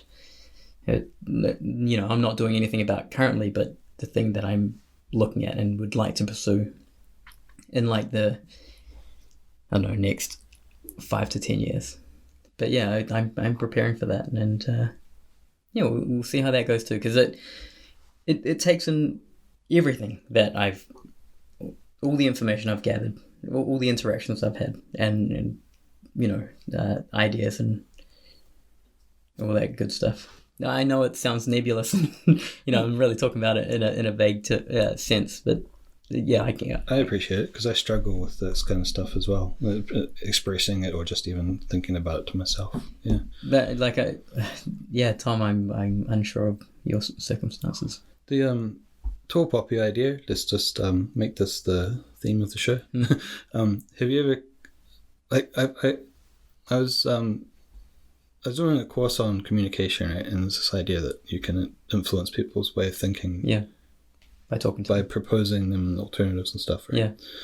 Have you thought of more of a different metaphor of like the spreading across the ground kind of roots that crush rock and like form patterns but completely cover over surfaces and as a sort of way to like more of a passive treat you kind of thing. Treat your progression and all that kind of stuff. Right, yeah. You're talking about like teaching kind of thing? Maybe, or building with what you've already got, right? Yeah. I mean, you've got a super strong foundation, and you're in a ways you could throw around your you've got a team of guys under you at work, right? Kind of. You could focus on that, right? Or maybe. Like I'm not saying no. I mean, you do already that pretty well. So I mean, yeah, cheers, man. Would you not maybe go? Oh, I could build on the leadership stuff. I don't know. Well, yeah, I'd hope to. Like, I hope this just comes with me. Like, and that I could do this elsewhere as well. Right. So you want to start up and then to excel at that in the leadership sense. I'm just saying that these are character traits that I have now, and I think I can use them elsewhere. You know, the position at GGG is one thing, but also just using these skills elsewhere is valuable too. Yeah. I have this kind of dream that it will become okay in workforces. Yeah. That you're no longer like this dedicated 100% tool to the job. Yeah. That they give you, right? Yeah.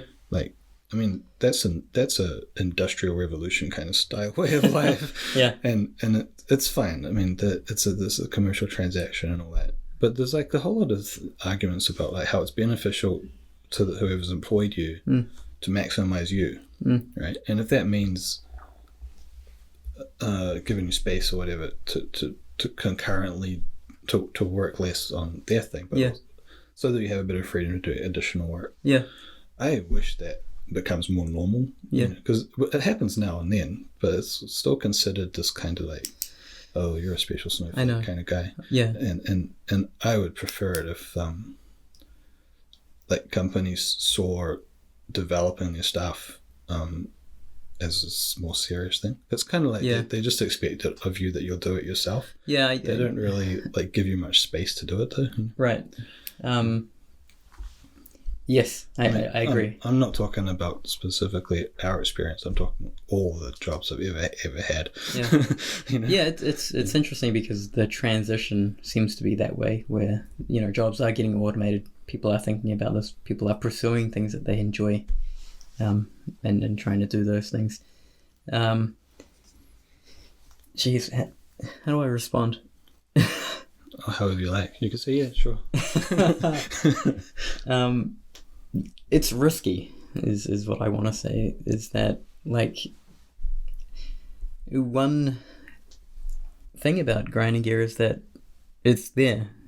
It's always been there, and you can get comfortable, which is cool. Like, I think, I've been doing that. Well, what reassures me, but it does puzzle me, is how comfortable and confident the founders appear to still be. And that's great that they are, right? And I'm kind of like, well, okay, that's all good. But I believe in product life cycle, and I kind of wonder, like, I've never seen a game that lasts for longer than 10 years, right? Yeah. I mean, companies do, but generally a game has a definite expiration date of some kind. Yeah. I mean, it's maybe this is the changing thing about the world, right? Maybe it's growing and changing. Yes. So, there's no set rules. But it's almost like the path of exile. It's almost like a creative content software life cycle. Yeah. Like Photoshop's been around and it's still around. And all these programs just develop and continue to grow. They grow in user base and they grow in coolness, let's say. Maybe people have hot opinions about Photoshop sometimes, but it's been a core software in an art guy's life who's been around that is just an inevitable do you think it's going away? Well, I'm cynical about the value of Photoshop from Word is the same. There are free versions of software that are just as capable as and all that kind of stuff. And so why would you pay $10 a month for Word when you can get a free text editor, right? So there's those kind of things. But I mean, Path of Exile is free too, by the way. So, I'm still mystified by this, but there are really cool challenges about that as well. It really is like uncharted territory with this kind of thing. To have a game like that, there are pros and cons to the whole thing. where like well, you're talking about leaving industry potentially, and like I left the GGG. I wasn't like, it's not a dissatisfaction thing or anything. It's more like we're all interested to see what turns out, but in the sense that over the horizon is always that kind of vision kind of problem. It is exciting. It's fascinating, really. Yeah, like it's all those things. Yeah, I guess that's just where I am now. Part of it was really community feedback influenced. Yes. And I wonder if something could happen that might just create like a nuclear bomb of some kind that divides or diffuses interest. I don't know how these things work, but it's like Facebook. Like Cyberpunk's coming out. Oh, you're saying like it just some kind of technology that replaces games. Well, when I wrote down the questions for this day, I one of the things, like, you know how no one predicted Gmail and Google and all those things before they were around, you never would have thought of it, and then after they're around, they're ubiquitous. Yeah, and I kind of think like something like that is gonna come up soon for video games. Well, it'll affect everything, right? So I wonder what it will be. I mean, obviously, I'm not going to be involved in making, but I'm waiting for it. I'm so curious to see what it might be. Yeah, I mean, hopefully it's a good thing, right? Not like a world-ending problem. I wonder, because games doing this, they're really shit. League of Legends is still around. People love that. In that sense, I'm pretty much just a punter watching from the sidelines, but I mean, it's definitely going to be something which has an effect on, this is that AI thing. What we are used to, yeah. Well, man, did you play AI Dungeon, by the way? I did, yeah. And I got super annoyed because immediately I knew its limitations were really quite clear. Okay. But I still played it till like 11 o'clock at night. I was like, started at 5. You just want to see how it responds. I started after work at about 5, and then I looked up and it was like 11 o'clock at night. Everyone else had gone home, and I was still trying to force this stupid AI game to like believe that it was an actual AI. And I was like, God damn it, who put me onto this? I have to get out of here. And so I vowed never to open it again. But I hear people are like writing stories with it. And I don't know all the details here, but you can sort of save it and then you can like share it out to people. Yeah, dude, as a writing tool, I think it's really cool. It's horrible. No, as in to inspire your writing, not as you publish whatever it's like putting out to you. I'm sure it's a good generator, but that tech has a way to go. Yeah, well, the creator is aware of them too. Yeah. Is your content that you're making AI driven? Anything like that? I would love to go that way. I'm definitely aware of it. No, right now it's just the handcrafted, type experience. So you need voice acting and all that. Yeah, all that fun stuff. Yeah. It requires a fair amount of content, but it's cool. It's an interesting challenge. It's different. Lip syncing is different. We don't have it for our game, so working on a thing and sharing it with people at work is cool because you can see how they're experts in their industries and in their domain. Yes, and to hear positive feedback from that is always really good. It's exciting, but scary at the same time. Yeah, I'm trying to put you on the spot, hey, this new game, and you'll be like, whoa, yeah, and then you'll be like, shit, now I have to deliver it. Yeah, no, I'm vaguely talking about it. That's kind of how it works, right? There's this Charlie Chaplin thing, if you want to succeed, you have to tell everybody you're going to do something, and then you have to do it. Well, I have told people about it. I'm hoping to deliver this game. It's that overpromise thing that parrots about. You have to kind of say it, tall poppy yourself up a bit, and then you have to deliver on that. Unfortunately, there's the can you detect the hesitation, because I am cagey about it because I kind of don't want you to show it to me until you're more down the line. Okay. Again, as a way to force you to. I will say, I've talked to people about it some people about it at work, and the conversation is really cool, and so I like the response to it, and it's cool in that it's new. I don't know if it's good because people obviously aren't developing games like this because other methods still work, and you can make money off making The Last of Us 2.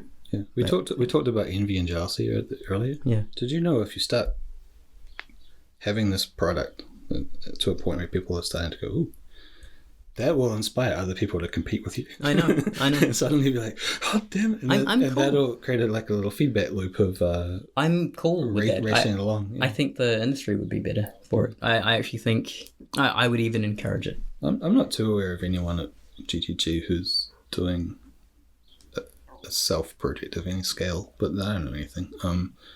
Many people are working on things. I know that one of the guys that left was he was a programmer. He was doing stuff. But, and a few people have mentioned mobile game level kind of stuff that they've been doing. But yeah. Yeah, dude, a lot of the guys that are really into 3D and games are making their own. Well, no one's mentioned going off and starting a company or anything. Right. I know that a few people that do like content for marketplaces and stuff like that. And that's interesting. I had a dabble with that. Did I tell you that like I studied with one of the guys who started Aurora 44? Oh, real? Yeah. Yeah, like I know that you know them. So. Yeah, so like Leighton is a guy I know, and I can't really say he's a friend because I haven't actually seen the guy since before they were opening the studio. Like it had been a very long time since I had spoken to him. But yeah, like again, it's that thing of like your close circle do things like this. They start their own studios, they make games, they work on their personal projects, and then you kind of look at yourself in the mirror and you're like, oh, I probably should be doing these things too. Yeah, maybe. Don't forget, like, that's his job now to run around doing that studio, but your job is you're also fully employed, right? So you can't discount if you haven't done anything on your own project for a week. You shouldn't feel bad about it because you have been working hard during that week. No, I know that's life, right? Yeah. I'm not one of those guys that like beats myself up because I haven't been productive like making this video game. I understand that these other variables exist. Yeah.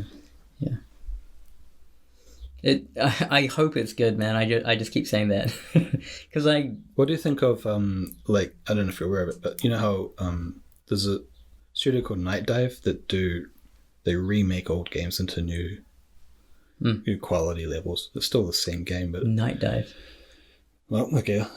What's System Shock is the game they're currently doing. They did other ones, but they slipped my mind. Yeah. So I really liked System Shock when I was young.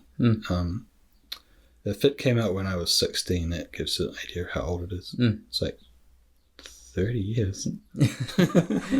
System Shock? Yeah. Okay. I'm pretty sure that's correct. 1990? Maybe I was a bit older. I don't know. But around 90s, right? So it was a pretty advanced game for the time. But now it just looks terrible. But they're remaking it in 3D so that you get the enjoyment of the old story, which is a good, solid story with a new look. But their development is remote. Yeah. So they have a team everywhere. That's cool. And they are incredibly incremental. Yeah. So they're kind of doing it lo-fi. You know what's cool is like fan-made projects on things are really cool. Yeah, it almost has that level. They're professionals. Yeah. But they're almost just above the fan modding kind of threshold. Yes. But because of that, they're taking a very long time to get this done. Like you would imagine, we could do it a lot faster. I'm convinced old things suck. Like old video games, they're old, and modern games are good because they incorporate a lot of sensibilities that we have now that we didn't know about back then. Yeah, with System Shock, it's super funny to say that because a lot of games that we play now are like directly the child influenced of that game. Like absolutely, the parent is superior. Really, it's really difficult to describe. But, okay, what kind of game is it? I would recommend you have a little explore after. Okay. But you know hold on. Bioshock? But yeah, okay. Is it a Bioshock game? is in a way like a plagiarism of System Shock. It just has different art. Okay. But fundamentally, underlying the mechanical part of it is Right. it's almost the same. And there's a lot of games that are sort of derivative of that. And it's I find it quite sad how derivative games are of each other.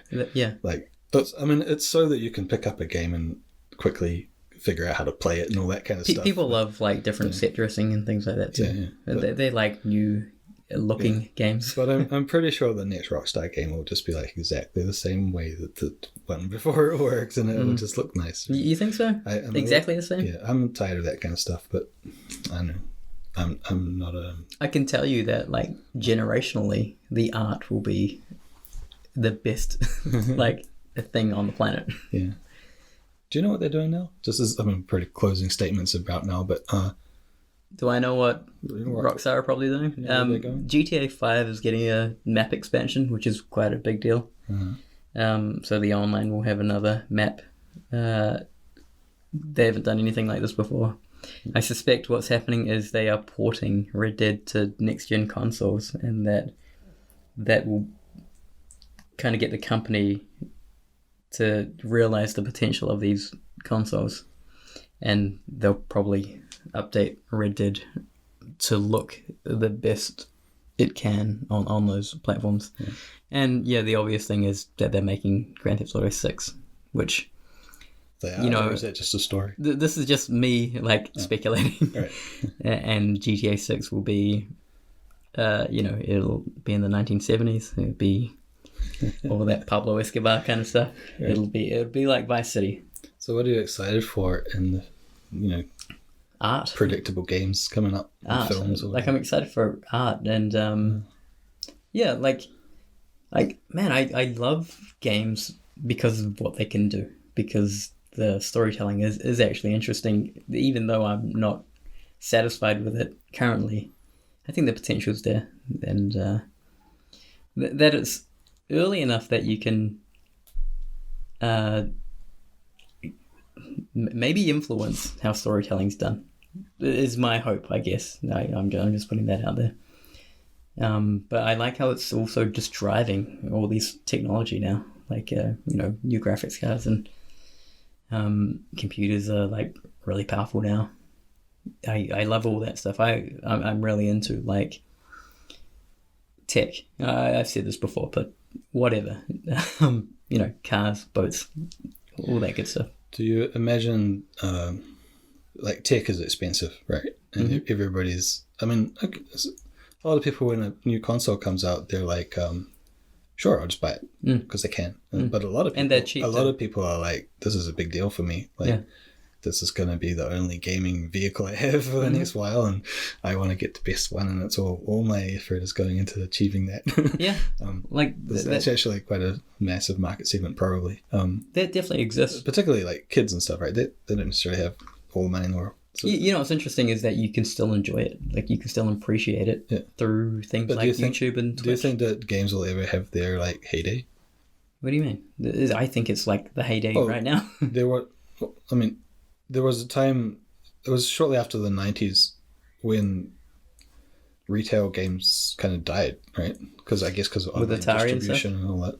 There was just a period where there was almost like in the 90s? Stagnation of the games being produced or something. Wasn't much going on.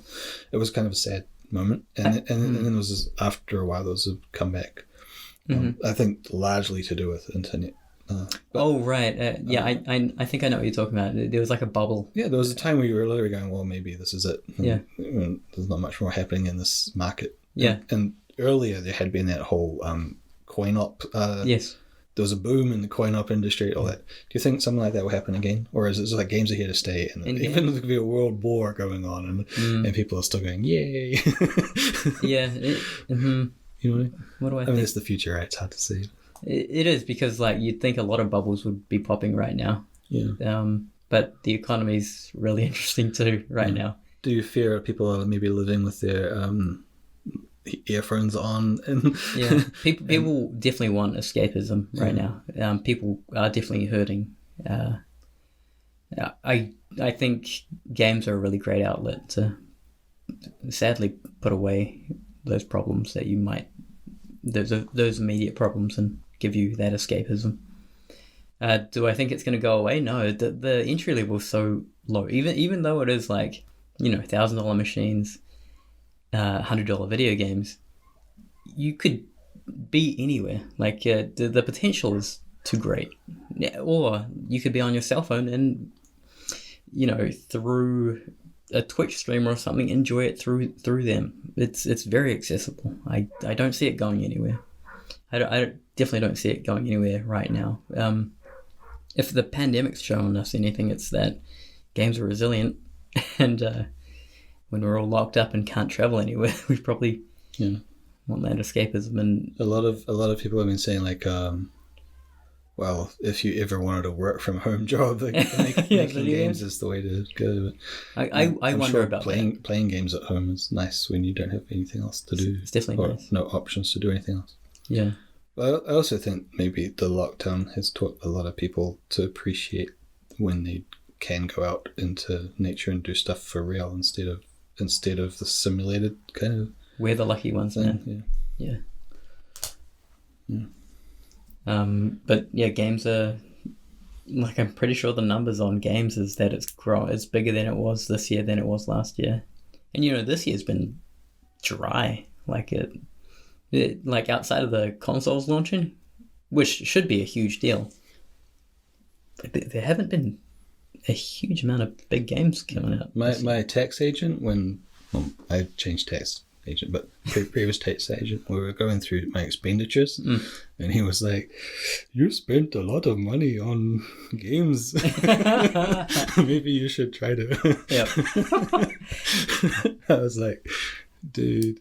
Yeah, but you also reminded him you're a game developer and that these are expenses, and I'm probably going to find myself another tax agent because I don't want to be judged right now.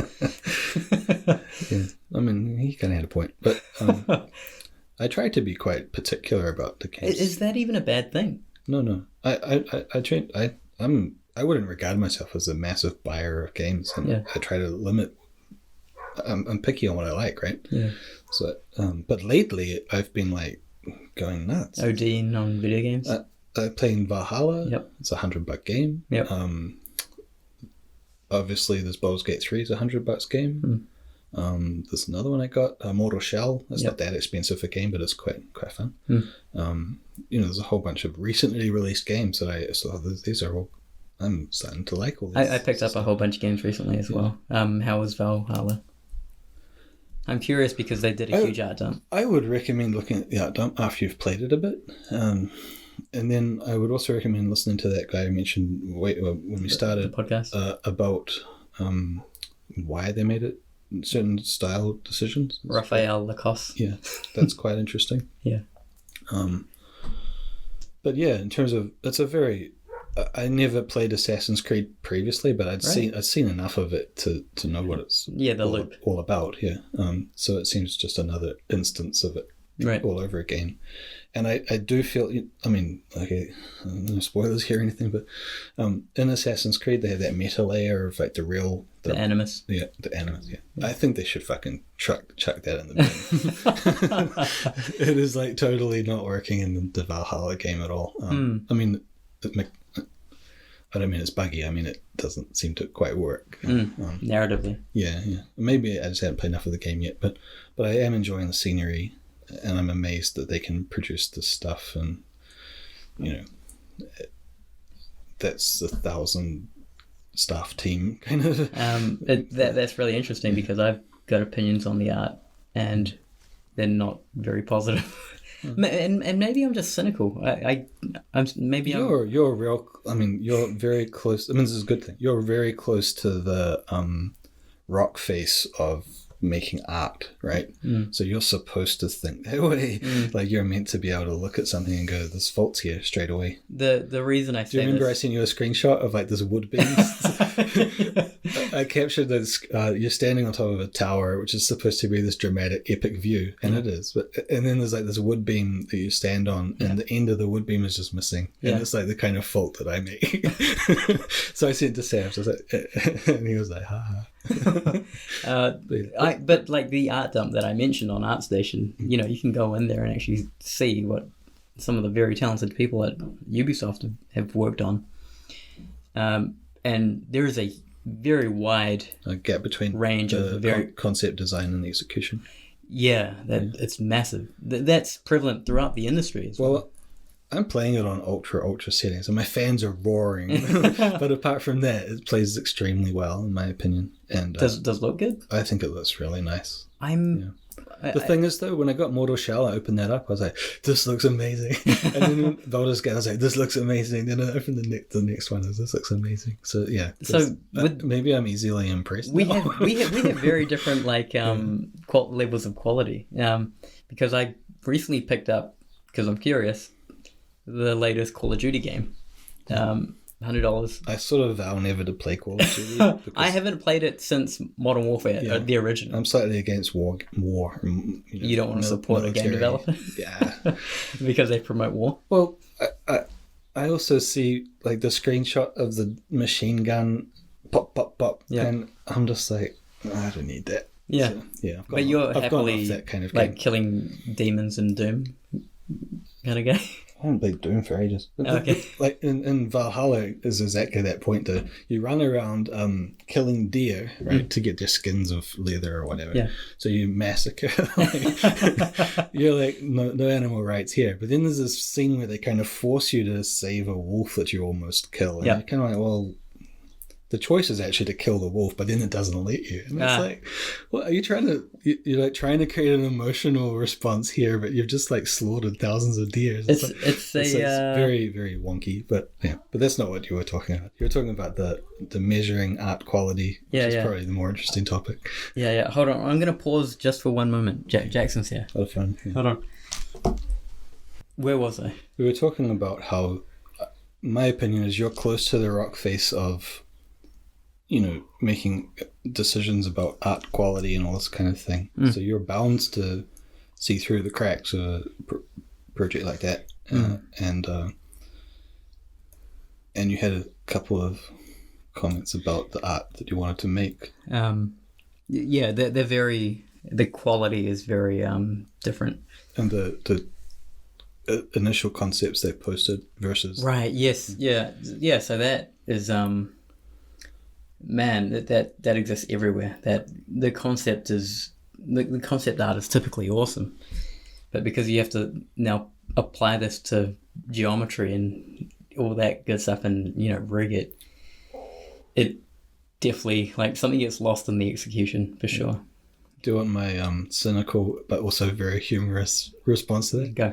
Is your concept guys been so long on your damn concepts that we don't get enough time to... No, I'm totally kidding. That's...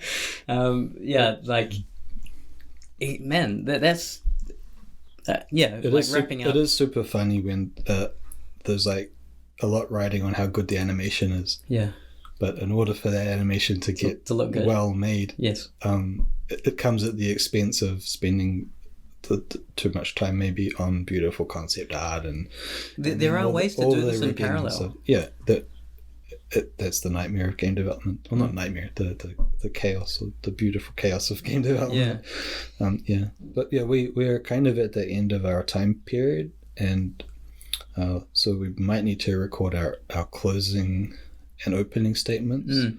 But if there was a final question, I guess it's like of all the things about 3D that you're trying to push into your product or your game, what's the most important idea that you want to, a pillar? I will tell it in an analogy, in another story, which is Team Fortress 2 had hats, and you can make hats for that game, and the really cool hats became hats, and you could actually buy them, and a lot of people were making a lot of money selling hats. What was cool was the barrier to entry was easy. Sorry, my head just goes this way, but the barrier to make a hat is very basic.